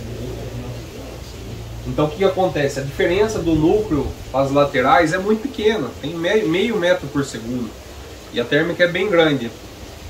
Então, numa térmica assim, vai compensar eu rodar aberto, porque eu não aumento a taxa de queda muito. Então, eu vou fazer aquele giro bem grandão, trabalhando o corpo, tentando deixar a vela bem nivelado. Quanto mais aberto eu estiver rodando, desde que eu não saia da térmica, mesmo eu saindo do núcleo, que ele é mais forte, a diferença para a periferia, para a lateral da térmica não é tão grande. Então, eu vou rodar de uma forma que eu tenha menos taxa de queda, né? Aquele giro grandão, bonito. Se eu quiser falar, não, mas vou ficar no núcleo, que está mais forte. Mas eu tenho que colocar na balança, se eu aumentar a taxa de queda porque eu estou rodando mais fechado, se vai ser mais viável do que eu rodar aberto na térmica. Então, se eu tenho um contraste muito pequeno do núcleo para as laterais da térmica, não compensa. Aí se o cara que está rodando mais abertão, ele vai manter melhor. Agora vamos trocar os valores. Vamos dizer que a térmica continue grande, né?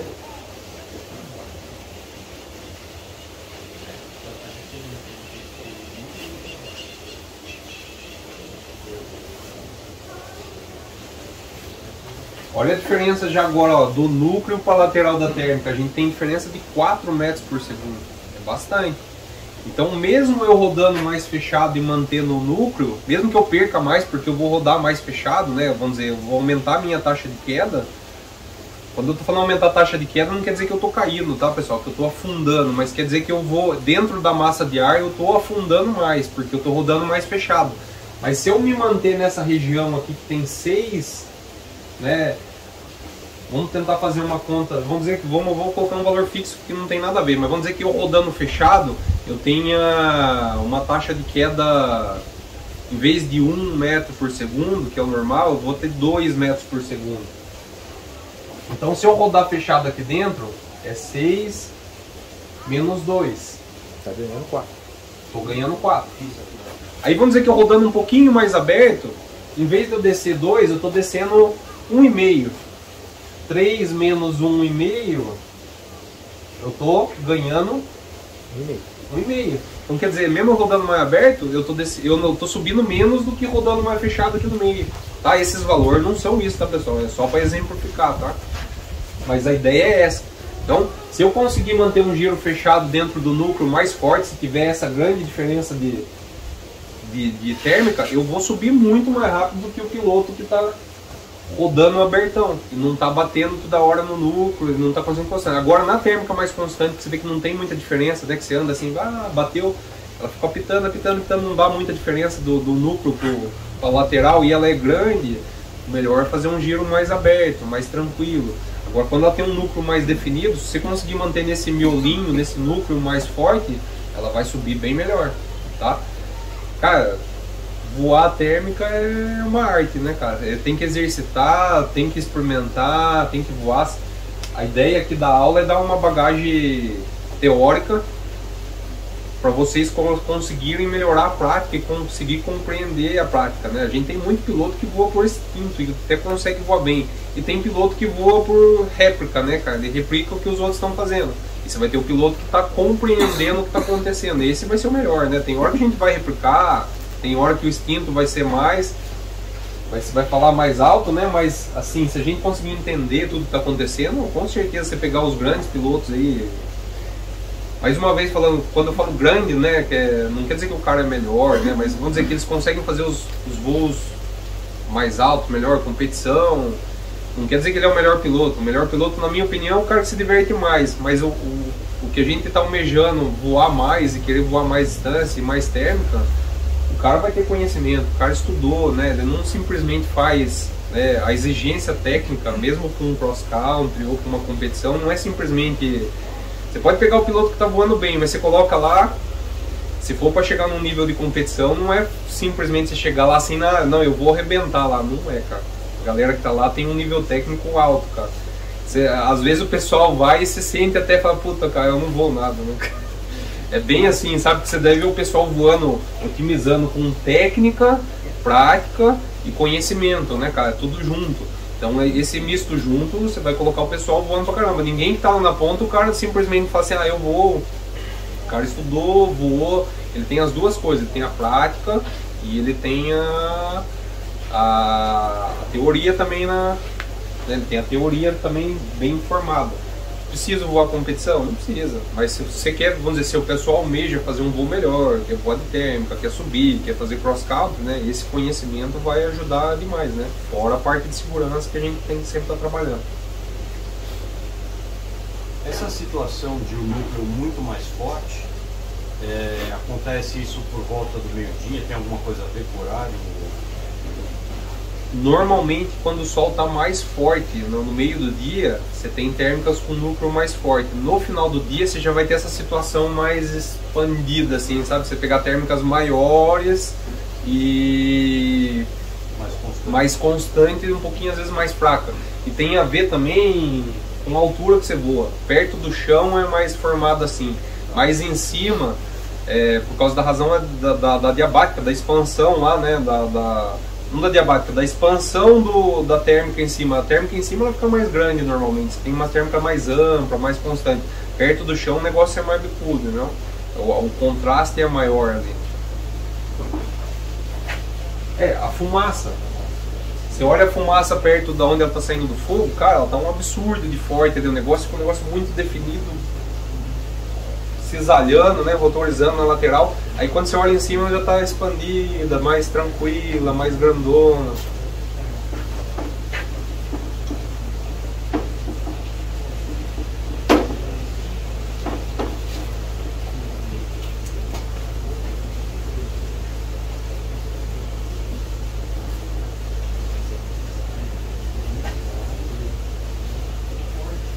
Agora vamos falar com relação a centralizar, que é a grande coisa que o pessoal, né, que é para trabalhar e fazer. Tem diversas técnicas, né? Tem várias certas, algumas situações são melhor, outras não. Eu vou falar para vocês o que eu acho mais indicado, o que eu faço, mas tem técnica que diverge, bem ao contrário do que eu faço, do que eu acho. Eu acho que tem funcionado bem para mim, até usando em termo comparativo em competição, daí você tem outras velas, tudo, né? Eu acho que para mim, eu acho que essa é a que está funcionando melhor na subida, né? Da térmica, que é o que eu uso, né? Mas eu já vi em literatura algumas coisas que são bem diferentes do que eu às vezes faço. E eu já experimentei de outro jeito, achei que desse jeito acaba ficando melhor. A forma de você centralizar a térmica, a mais fácil de você conseguir entender, é sempre em 360, tá? Sem inverter curva, às vezes você sai para fora. Então vamos dizer assim, ó, vou fazer de outra cor. Então vamos dizer que eu tô indo, né? Ó, tô indo, entrei na térmica. Eu não sei que lado tá a térmica ainda, né? Não tem outro piloto, vamos dizer, não tem nada lá. E eu tô indo. Aí eu comecei a rodar, né? Bati, foi aumentando um apito, chegou um certo ponto, às vezes começou a diminuir um pouquinho o apito. Eu comecei a rodar, né? Ó. Só que eu não sei o lado. Rodei para fora. Escapei da térmica. O que eu vou fazer? Do mesmo sentido do lado, mas eu já sei, ó. Isso que é legal da gente fazer, né? A gente saber da onde eu perdi a térmica e ter uma boa noção de direção. Então vamos dizer assim, estou indo nesse sentido, né? Estava rodando, terminei aqui. Eu sei que a térmica ficou aqui atrás. Então o que eu vou continuar fazendo? Eu vou continuar rodando e vou bater nela de novo. Então quer dizer, eu já mapeei esse lado. Ó, rodei, bati de novo. O que eu vou fazer? Em vez de eu continuar nesse giro, eu vou beliscar um pouquinho mais para cá, ó. E vou começar o giro de novo, ó. Comecei o giro de novo, beleza, tô subindo,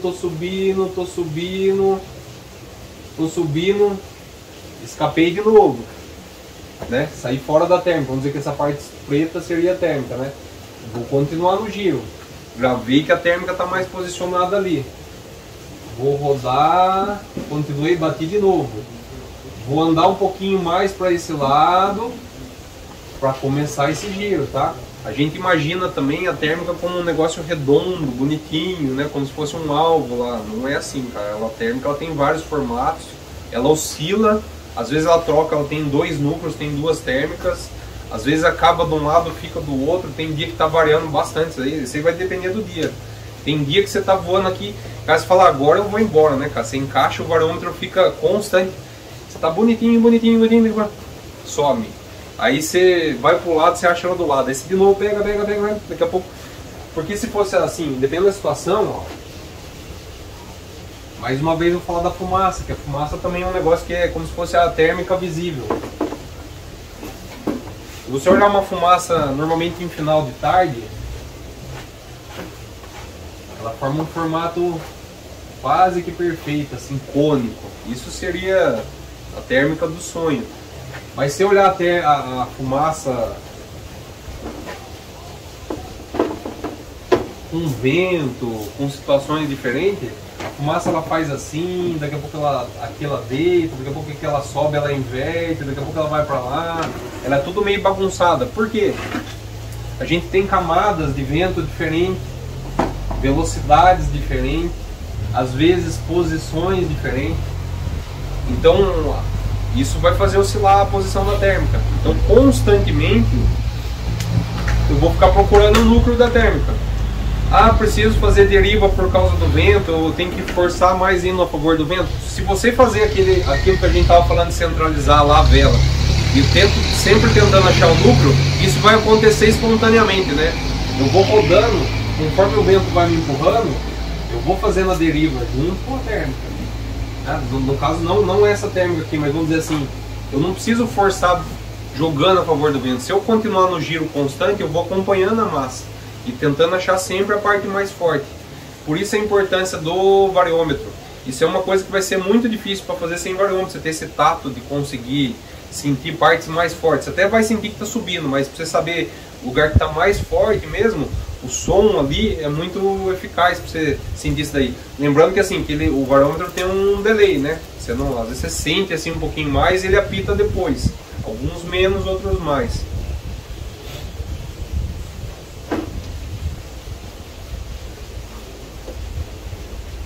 Aí existem diversas formas, né? Eu já vi dos dois jeitos, já o pessoal falando. Se a taxa de subida aumenta, fecha o giro. Se a taxa de subida diminui, abre o giro. Eu já vi eu falando ao contrário também, então eu já vi literatura nos dois sentidos. Eu normalmente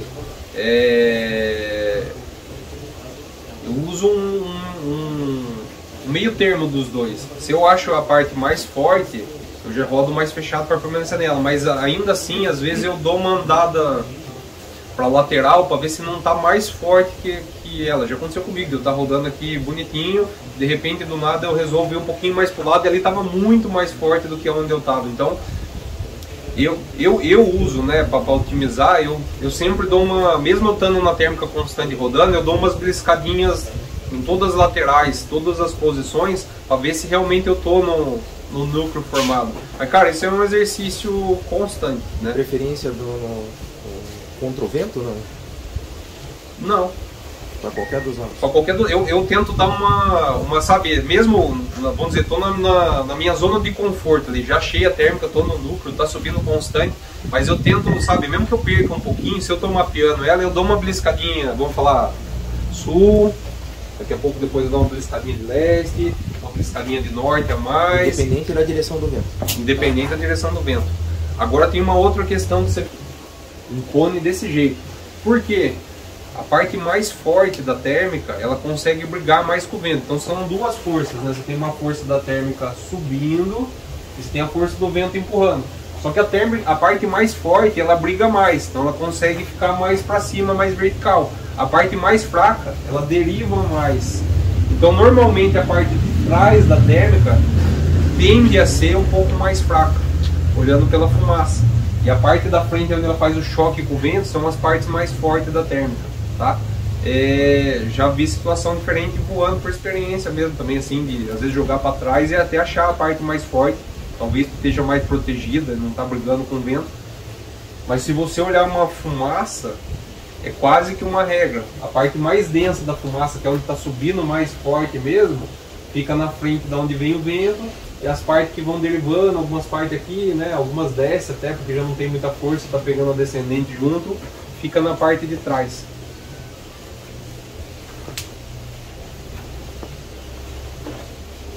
Quando quando você pega uma descendente, você provavelmente está na parte de trás da... Não, ela tem descendente na frente também. Mas o que você tem, às vezes, se não tiver vento, você tem na volta inteira da térmica descendente, né? Mas alguns lados tem descendente mais forte, né? A parte de trás, às vezes, dependendo da térmica, você tem rotor da térmica, né? Às vezes é cisalhado, viu? Principalmente na parte de trás. Aí porque a térmica é como se fosse uma parede. Por isso que diminui o vento na rampa. Às vezes está ventando forte, de repente chega uma térmica lá na frente, dá aquela diminuída no vento, porque a térmica tá formando uma parede na sua frente ali. Então fica até um pouco bagunçado o vento ali na região da rampa, quando você tem uma térmica lá na frente, lá. Porque ela começa a barrar o vento. E a hora que ela chega, daí você tem o vento mais a térmica junto. Daí fica aquela situação bem forte mesmo, né? Então, por isso às vezes é de antecipar e decolar antes da térmica.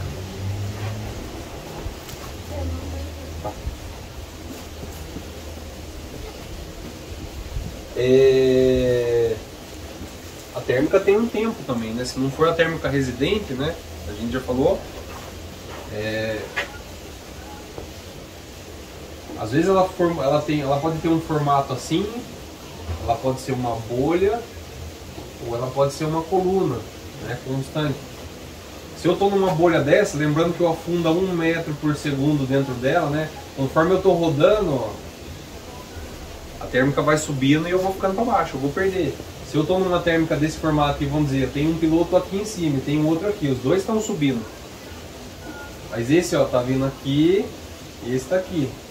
A hora que esse chegar na altura desse, o outro escapou e o outro foi embora. Então já tem diversas vezes que a gente vai embaixo de outro piloto subindo, você chega embaixo dele crente que você vai, não, eu vou bater. Você chegar, você não pega nada. E o cara vai embora. Porque ele tá na térmica ainda e essa térmica já passou a altura. Agora se for uma térmica de coluna, né, que você tem um gerador constante, aí beleza, aí você vai continuar subindo nela, porque continua alimentando ali embaixo, né? Mas mesmo essa térmica também vai ter um tempo de vida dela, né? Então a gente... E não adianta, depois que perdeu aqui, não adianta ficar brigando, né? A gente tem que fazer o quê? Essa situação, se acabou o ciclo ali, difícil, vai demorar um tempo até formar de novo, saturar de novo, ter um outro gerador. Perdi a altura, né? Perdi a térmica, acabou. Eu vejo o pessoal, vai pra lá, volta no mesmo lugar, vai, volta. O que o cara fica fazendo? Ele fica andando só na descendente. O ideal seria você dar um tiro para um lado, onde você acha que é melhor, para tentar achar um outro ciclo formado em outro lugar. Tá? Não é ficar voando igual barata tonta no mesmo lugar que está descendo. O cara vai pelo lugar que está descendo e de repente ele volta pelo lugar que está descendo, daqui a pouco ele chega ali de novo e ele fala, não, agora eu vou tentar de novo. Ele anda só na descendente. Aí ferrou, né? O ideal seria fazer tiros objetivos, né? Assim, eu perdi a térmica aqui, eu vou para lá. Né? Lembrando que o ideal é você andar o ciclo a favor do vento, é muito mais fácil do que contra vento, né? Mas às vezes nem sempre a gente tem a possibilidade de tá indo, porque eu não quero ir pro cross country, eu quero continuar voando em cima da rampa, ou estou fazendo um voo contra vento, uma provinha contra vento. Mas a térmica ela tem uma vida útil e a gente não vai conseguir às vezes ver sinal do chão, assim, falar não, enquanto estiver ventando ali eu tenho térmica, depois que parar o vento ali eu não tenho mais térmica. No cross country evitar voar 2 vezes a mesma descendente, e acontece às vezes, né? A gente está procurando térmica e você passou por uma área de descendente, ao invés de você voltar por essa descendente, compensa ir para lateral ou ir para outro lugar, mas não voltar pelo mesmo lugar. Justamente, né? A gente está falando na rampa, mas é a mesma situação no cross country. O cara vai pelo lugar que está descendo e volta pelo lugar que está descendo, né? Daí não dá certo.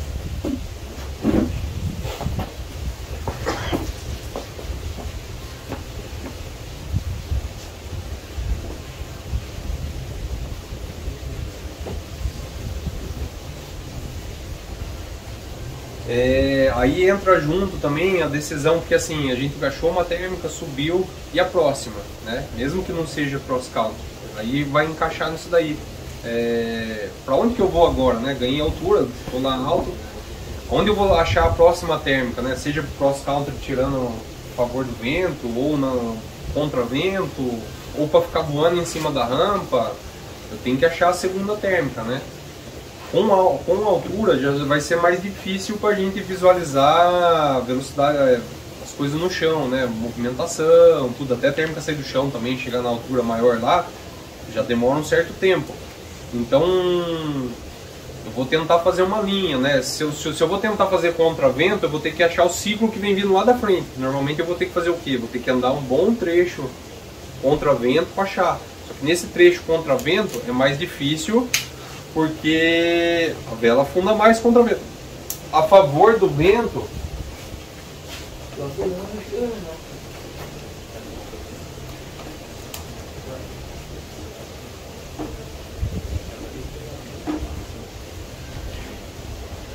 então, ó, tava subindo aqui, né, ó. A favor do vento, né, eu vou ter uma região de descendente e depois eu vou bater em outra térmica. E às vezes ela tem uma distância razoável entre uma térmica e outra, né. Por isso que a cobertura contra vento para fazer para chegar nela é mais difícil. Eu vou vir contra vento, eu vou estar mais segurado, vou enfrentar as descendentes até chegar na outra térmica. Mas eu tenho que sair com um certo objetivo, né? Justamente isso que o Ricardo falou. Que normalmente o que o pessoal faz?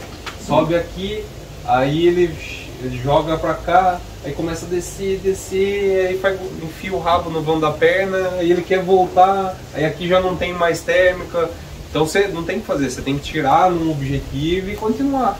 Desde que tenha pouso, lógico, tenha tudo certo, você tem que ir no objetivo seu e manter. E outra, o importante é sempre você estar em visão quase 360 graus. Eu estou voando, eu vou para lá, mas eu não estou olhando só para lá, eu estou olhando para baixo, eu estou olhando para a lateral, estou procurando outro piloto, estou olhando o urubu, olhando tudo que tem em volta, né? Porque às vezes o cara está indo aqui assim, o urubu está subindo ali, o cara passou despercebido e nem viu. Ou tem outro piloto. Na rampa eu vejo, às vezes o cara está voando ali, o cara do lado está subindo muito mais forte e o cara está aqui na térmica de meio metro por segundo e não vê que o outro está subindo a 5 metros por segundo, porque não tem essa tensão lateral. Mas então, tem que haver um planejamento então, né? Quando você sai para voar, você pode dar prego, pode pegar térmica, pode não pegar, mas você tem que ter um planejamento, saber o que você vai fazer. Mais ou menos, porque o negócio é na hora ali, é ao vivo, entendeu? Não tem como você planejar, não, eu vou pegar a térmica ali, ou vou pegar a térmica lá. É lógico que antes de voar eu vou olhar assim, ali pode ter um gerador, vou tentar mapear, né, vou ver assim, vi que o urubu subiu várias vezes naquele mesmo lugar, mas o negócio é meio na hora, sabe? Só que o que acontece é que o pessoal voa muito assim, ó. É assim, desse jeito, ó, então não consegue. Eu tô voando aqui, já aconteceu comigo, de eu estar tirando no cross country, descendo, e sem querer, às vezes eu olhar assim, uma coluna de urubu subindo forte, eu já tinha até passado e virar e bater forte ali. Se eu não dou essa virada de pescoço e vejo o urubu subindo lá, eu não tinha pego, por desatenção. Então, a gente fala que você tem que ter cabeça de coruja, você tem que conseguir virar para todos os lados, para baixo e para cima. E se nada acontecer, já tem que estar com o olho no pouso já. O pouso é obrigação, é que na verdade a gente não está falando com relação muita segurança, mas o pouso, esse é obrigado você ter um pouso embaixo. Eu tenho que ter um pouso na minha área de cobertura, né? Eu não vou otimizar a térmica tá lá. Estou vendo o urubu subindo forte, não tenho certeza que se eu vou chegar lá. E o pouso embaixo, tem pouso, não tem? Aí você tem que ter um conhecimento da área que você está circulando, porque se você chegar lá não tem um pouso para você. Sair para o cross country você não vai ter conhecimento, você tem que mapear visualmente, você vai olhar antes, você vai ver se tem um pasto, se tem fio, se não tem, se é montanha, se não tem. Se eu estou mais baixo, opa, aí já começa a ficar mais, né? Na verdade eu tenho que já estar meio certo já.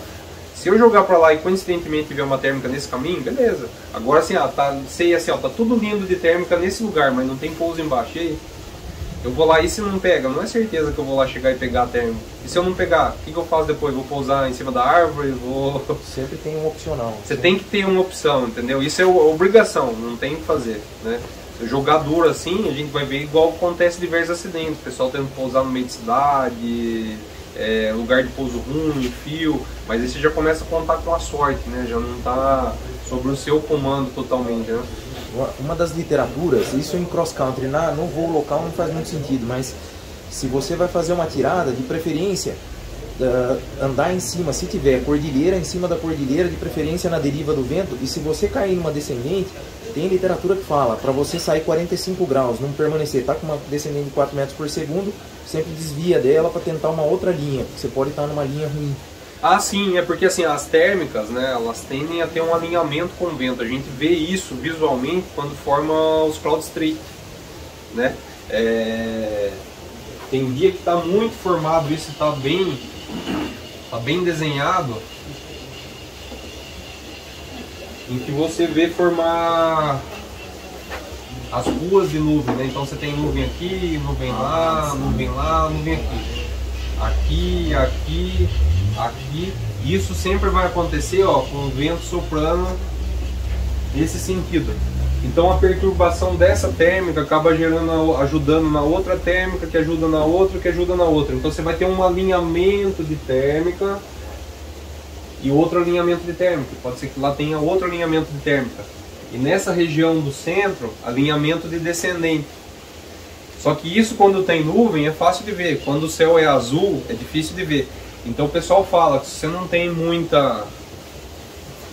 alguma coisa visível para você tirar para algum lugar, né, no cross country, você pega e faz uma tirada a 45 graus. Porque se você tiver num alinhamento de descendente, você voando a 45 graus, você vai acabar chegando no alinhamento das térmicas de novo.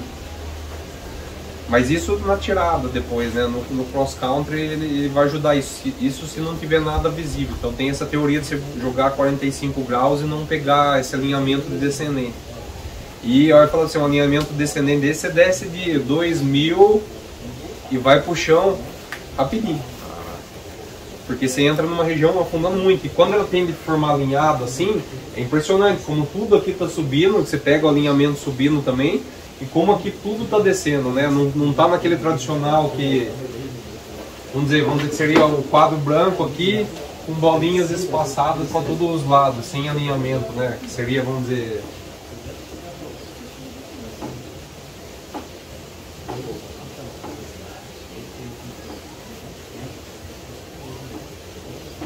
Você não tem um alinhamento, você tem mais ou menos a mesma distância, né? De uma para outra, assim. Também não é padrão, né? Pode ter duas nuvens, uma perto da outra e uma distância bem grande uma da outra, tá? Depende da influência do chão, de outras coisas também. Mas no voo local, via de regra, você não vai ter essa possibilidade de você experimentar esse alinhamento. Então beleza, falando da próxima térmica, né? Que é se achar a segunda térmica aí. Aí o Guilherme tinha perguntado de como pilotar, né, Guilherme, na decolagem e o pouso, né? Isso. A decolagem não vai ter muita coisa assim, a vela tem uma tendência em cabecear, em sair estrigando, né? Principalmente em rampa com mais formato de falésia, né? Porque no alto da serra, né? Quando tá com térmica ali, não pega vento lá atrás, fica bem ruim limpar, e a hora que pega de uma vez subindo. Então tá mais com treinamento em você posicionar a vela lá, soltar o ar antes do que correr para a vela, tirar a velocidade de pitch dela, né? Desacelerar a vela, para não sair pro estado e não sair com esse efeito de elástico aí, né? Sendo estringado para cima. Ô Robson, talvez uma dica de decolar no meio da termal é não soltar a mão dos batoques, porque pode ser que você escape da termal logo de cara, né? Porque ela te levantou e você saiu na descendente. Aliás, soltar a mão do batoque na boca da rampa quando decola, isso é péssimo. Seja para térmica, para lift, para qualquer coisa. Você tomar um colapso ali na boca da rampa, até você pegar o batoque, você vai estar chocando com a montanha. Então, seja térmica, soltar a mão ali naquela situação ali muito próxima à montanha, é complicado, né? Meio que contar com a sorte. Se tomar um colapso nesse momento, você não tem a mão no comando. E às vezes assim, um colapso que você pode evitar muito fácil pilotando ele, se você está sem a mão, ele pega e vai acabar fechando. Porque na termal, o Robson, ele tende a cabecear mais, né? Com certeza, tem muito mais turbulência, né? A incidência tá errada, tá tudo errado. E aí, se escapar, ela cospe para frente de uma vez. A gente vai ter uma tendência ali quando você decola com a vela na cabeça, né? Ó. Tô com a vela, vamos dizer, olhando lateralmente, ó. Eu tô com a vela na cabeça, eu tô decolando. Mas eu vou entrar numa região em que o ar tá vindo de baixo. O que a vela vai fazer? Ela vai querer buscar incidência. Então a gente tem uma tendência logo no início da decolagem da vela querer fazer esse movimento para frente, né? Ela, depois que ela se decolou, deu velocidade, ela dá umas buscadas assim como às vezes você está voando rápido e bate na térmica, a vela também atrasa. Então esses momentos são um pouquinho mais críticos, você precisa estar ali controlando o pitch da vela, né? Então por isso a razão Nessa de... hora é importante não segurar no tirante para sentar. Segurar no tirante, você tá... A mesma coisa que você soltar a mão, porque você não está pilotando, né? Mas vários pilotos decolam e já vai segurando nos tirantes para levantar. Eu vejo vários fazer. porque aí você fica vendido, você não está pilotando a vela, você não vai fazer nada. Você está segurando no tirante, você está apoiado ali, né?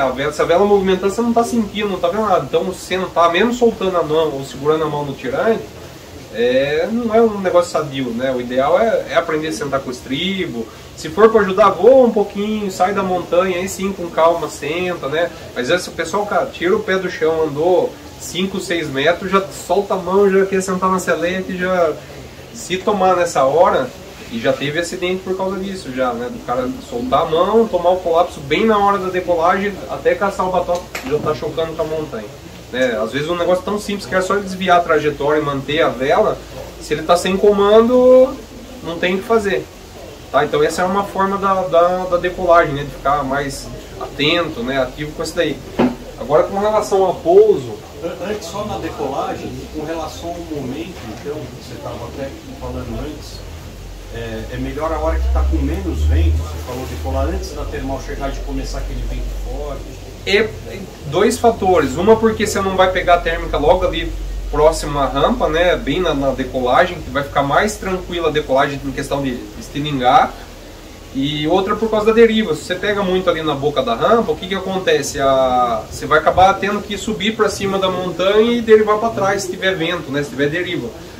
Então é muito mais tranquilo você pegar ela um pouquinho mais afastada, o ciclo começando, do que você pegar logo ali e decolar com a térmica já na rampa. Como saber que é o ciclo começando ou que está simplesmente parado de vento? Normalmente, se é um dia de vento, ele vai estar com vento constante, as birutas cheias, né? Pegando assim, ó, tô lá em cima da montanha, a biruta está constante, dá para sentir um pouquinho no tato da temperatura, que você sente uma pressão maior, mais geladinha. Aí de repente você vai ver começar a dar uma murchada nas birutas, né? A biruta vai começar a ficar murcha, o vento que estava forte, constante, começa a ficar fraco. Aí você olha a vegetação lá na frente, já mais para frente lá, enxerga a vegetação balançando. Aí é a hora. É a hora que o ciclo está chegando, né? Se não tiver outro indicativo de urubu ou outros pilotos, mas quando esse vento vem que nem uma onda assim, né? Perturbando assim, essa hora que é legal, porque daí você decola, só que assim, a decolagem às vezes não vai estar mais fácil, porque vai estar meio sem vento, meio xoxo, meio bagunçado. Aí é legal você estar com a técnica certinha de decolagem, muito bom na mão da vela, para conseguir decolar e sair com o ciclo chegando, né? Em rampa baixo, igual é o caso do Alto da Serra, né? Às vezes, se você errar esse momento, vai pregar, porque às vezes tem descendente antes da térmica, daí você decola afundando tudo e acaba não chegando no ciclo. Então às vezes você tem que esperar aproximar um pouquinho mais, né? Em rampas mais altas, aí você tem possibilidade de, mesmo atravessar o descendente e acabar pegando a térmica lá para frente. É se direcionar para essa vegetação. Isso, lembrando sempre, né, de calcular a inclinação da térmica, né? Vamos dizer assim, ó, se o vento está aqui, a perturbação está aqui, vamos dizer, aqui é a montanha, eu decolei aqui, isso vai estar inclinado assim, né? Então se eu vim voando assim, eu vou calculando onde é que eu vou. Se o vento estava lateral, para onde que eu vou me projetar, né? Vamos dizer, ó, estou com o vento um pouquinho mais torto, estou indo lateral com o vento, né? E a perturbação está aqui. Não adianta eu andar reto para ela, eu tenho que projetar para onde ela está jogando. Senão eu vou chegar em cima dela e não vou bater nada, porque a térmica ela está saindo do chão lá e está na deriva do lado.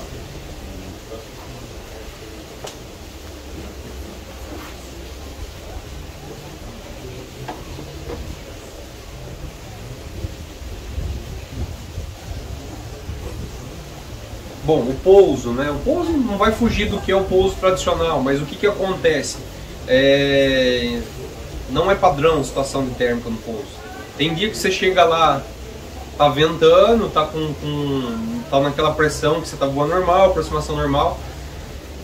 Tem situação que você chega lá e começa a subir, aí você vai ter que assim mesclar, às vezes não dá para rodar para subir perto do chão, mas você vai ter que ficar muito na aproximação perfeitinha, tentando ficar no mesmo lugar, porque para não varar o pouso.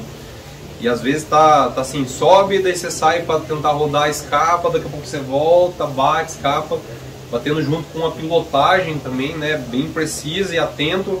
Essa hora, perto do chão principalmente, aquela luzinha do reserva tem que estar acesa, porque se for um colapso mais complicado e entra em giro, alguma coisa, não dá para tentar sair. O ideal seria já lançar o reserva, né? A não ser que esteja, fechou e estabilizou, né? Mas está ficando mais feio o negócio, fechou, já rodou muito rápido, não tem que pensar, é reserva. Se você conseguir segurar, beleza. E se você não consegue segurar, tá perto do chão, cara, é um giro ali, você desce no chão imediatamente. Então, essa hora não adianta querer ser o Superman e tentar segurar a vela. Reserva, né? Fechou feio lá, o negócio começou a rodar já de uma vez, é reserva na hora, não adianta tentar, né? Agora, a situação pior, às vezes, vamos dizer que tem uma térmica saindo, e o meu pouso é aqui assim, ó, e o vento está soprando às vezes forte nessa situação. A gente tem aqui, ó, umas situações meio de cisalhamento, e a gente às vezes tem o vento até soprando para térmica. Isso aí fica meio que um vácuo, sabe? O vento está forte aqui, fica um vácuo, você começa a despencar e forma um gradiente muito forte no chão. E a vela começa a afundar xoxa, sabe? Esse momento, o que não pode fazer de jeito nenhum, né? É voar freado, porque a vela vai despencar, você tem que deixar ela voar com energia, chegar com velocidade no chão e frear na hora certa. Porque isso é comum, você chegar no pouso, principalmente se for pouso de sotavento, cara, despenca com a vela xoxa, a térmica subindo na frente, né? Às vezes você não tá vendo ela, mas ela fica uma situação meio rotorizada por causa da térmica. E despenca feio, viu? E às vezes você está despencando, de repente você chega no pouso, pum, você toma aquela estringada. Então, nessa hora, se eu der aquela golfeadinha para dar uma atrasadinha, pega mais energia? Se você souber fazer e tiver bastante noção de altura, seria válido, mas se você não errar a altura, vai piorar a situação. O mais indicado é assim, a vela vai começar a afundar e andar rápido, cara, deixa ela, se vê que tá chegando rápido, aí você freia um pouquinho mais alto, mas não tão alto. Mas o que acontece? Quando chega a situação, a maior parte do pessoal vê a vela meio xoxa e meio assim e começa a segurar o freio junto. Aí piora a situação, porque ela vai despencar mais ainda vertical. Foi o caso que aconteceu comigo, né? Exatamente. Exatamente. E é um rotor de térmica. Eu tava no pouso o dia que o Elias machucou o pé, eu vi. Você chegou despencando, cara, com a vela meio xoxona assim mesmo, né? Um pouquinho de freio que você deu, a vela afundou mais ainda. O ideal é você deixar... Às vezes ela até dá uma... Você deixa ela, mas assim, para puxar o freio, a hora que puxar o freio, ela fazer aquele efeito de flare assim e vai pousar mais amenizado. Não quer dizer que vai ser aquela situação mais tranquila, mas vai amenizar um pouquinho o pouso. Preparar para rolar. Rolar sempre, né, cara? Preparar para entrar de repente com um vento caudal. Né? No caso do Elias, você chegou... Não chegou com velocidade, né? Você chegou mais vertical, né? Leve desse jeito, né? Criança pequena assim, vai machucar. Mas ainda assim, ó, voltando até na questão de segurança, pessoal, põe o pé no chão, põe o pé, não vai de bunda, porque no caso do Elias ele acabou quebrando o pé, sacrificou o pé. Mas se ele vai de bunda e vai a coluna, aí lascou. Então tem que colocar o pé. Prioridades, não tem que fazer. A gente tem a prioridade é a coluna, né? Então, mesmo que vai chegar, coloca o pé, vai chegar de forma, né, com a perna meio flexionada. O ideal é chegar como se fosse pular do trem andando, preparado para correr, né? Se tá de carenada, principalmente, sai antes da selete, né? Já fica meio preparadão. Se vê que não vai dar conta de correr, solta o corpo e rola. Depois a gente vai pegar de novo numa aula de morrinho, colocar o pessoal fazer rolamento, essa parte de segurança e de pouso. Pouso com térmica, beleza. Dos tópicos que eu tinha colocado aqui para a aula de hoje, né? Acabou. Dúvidas, pessoal? O acelerador. Acelerador, verdade. Tá vendo? O acelerador ele vai pegar mais para quem tá querendo fazer cross country. até para voo local. Toda vez que você acelera, vamos falar em projetos, né? As velas As, quando o melhor planeio dela, quase todas, está na mão alta, quando você está voando sem usar freio e sem acelerar. Esse é o melhor planeio dentro de uma vela A. Cada vez mais as velas de hoje, elas já estão ficando diferentes. Não no caso da A, mas as B-Hot já, por exemplo, já estão começando a mudar esse conceito. A C+, a CCC+, ainda, elas são projetadas para ter um melhor planeio quando você usa acelerador. Então vamos falar, na realidade da vela A, se você está com a mão levantada, sem usar freio, sem acelerador, você está no melhor planeio. Então quando eu estou fazendo uma tirada, numa vela A, o melhor planeio é com a mão levantada, sem uso do acelerador.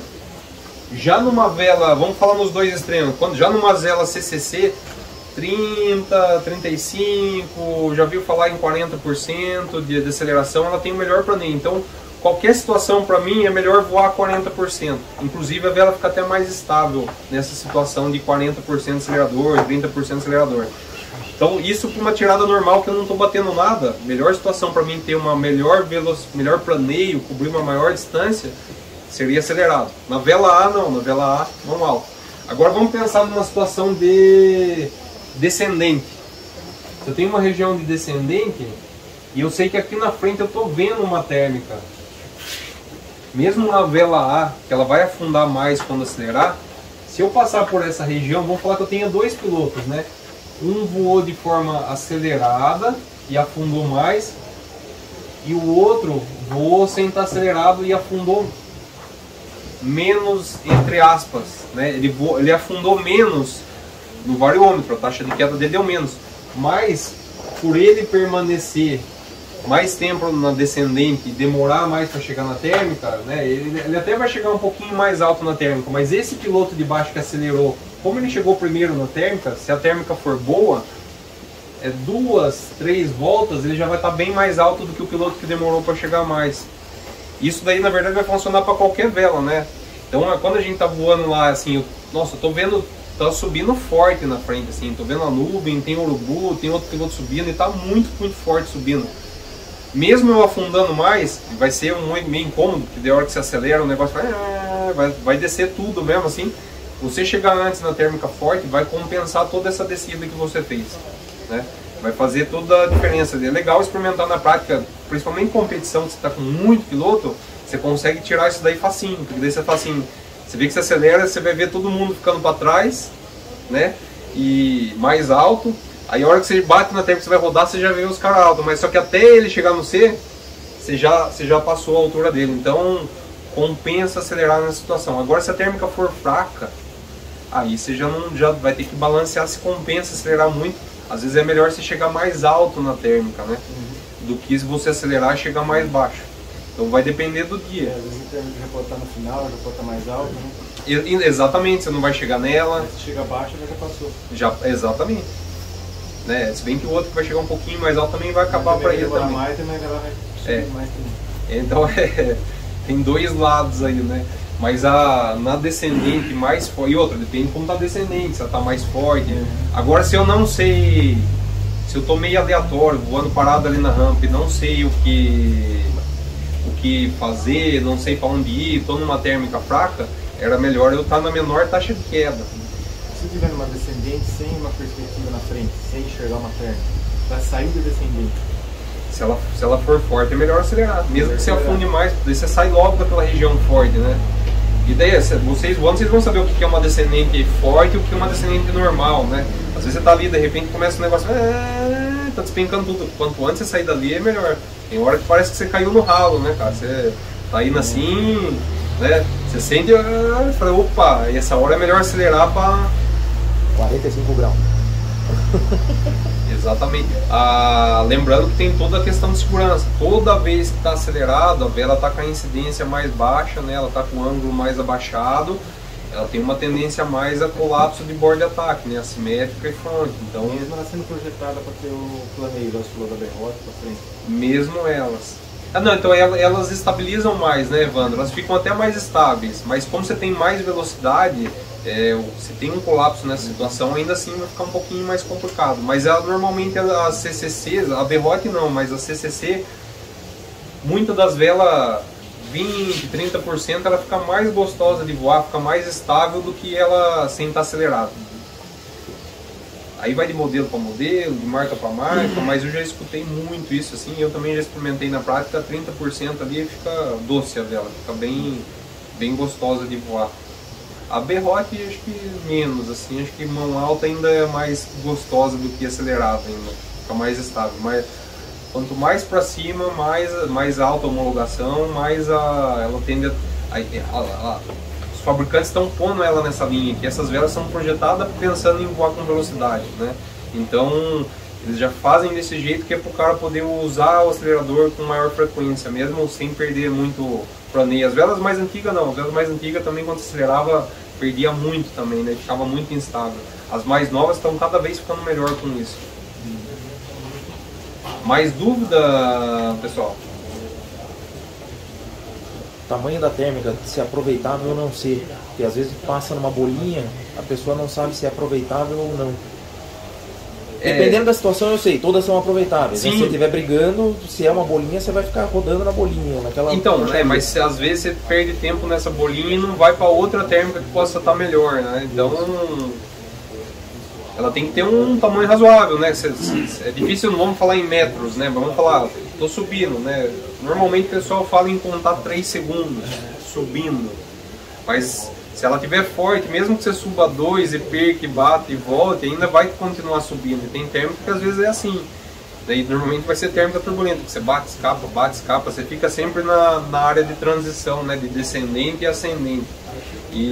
Mas é justamente aquela questão que a gente viu, o pessoal às vezes vê o gavião subindo num eixo de 6 metros e fala, térmica, cara, mas você chega lá, você só toma um tapa e não faz mais nada, né? Então não é uma térmica aproveitável. Ou às vezes vê outro piloto na frente ali voando e só mantendo. Aí tem uma coisa que eu não falei, a gente pode assim, o objetivo da rampa de subir às vezes é muito vago, às vezes para o pessoal subir 100 metros é um objetivo. E se você quer aproveitar o ciclo para continuar voando, se eu decolar e subir 100 metros depois não tiver mais nada, não vai resolver nada se eu quiser continuar voando. Aí a gente tem que pegar o ciclo no começo para conseguir continuar nesse ciclo. E muitas das vezes o pessoal o cara está subindo, mas está subindo no final do ciclo. O cara vai subir 100, 200, aí vai entrar um entre-ciclo, vai para baixo e vai perder o voo. Então, se é para conseguir permanecer voando, tem que ser o início do ciclo. Quando deu estabilizada, perdeu e está começando o negócio, você vai conseguir aproveitar todo aquele momento que vai subir, né? Então não adianta simplesmente eu ver só o piloto subindo ou só o urubu subindo. Tem que ver que o negócio está maior, que vai continuar subindo. Se o meu objetivo for querer continuar voando, se for subir 100 metros, dar uma subidinha, beleza, não tem, sem problema também. Beleza? Mais dúvida? Já aprendeu tudo, Caetano? Agora vamos pro morro. Vai pousar em Itapira.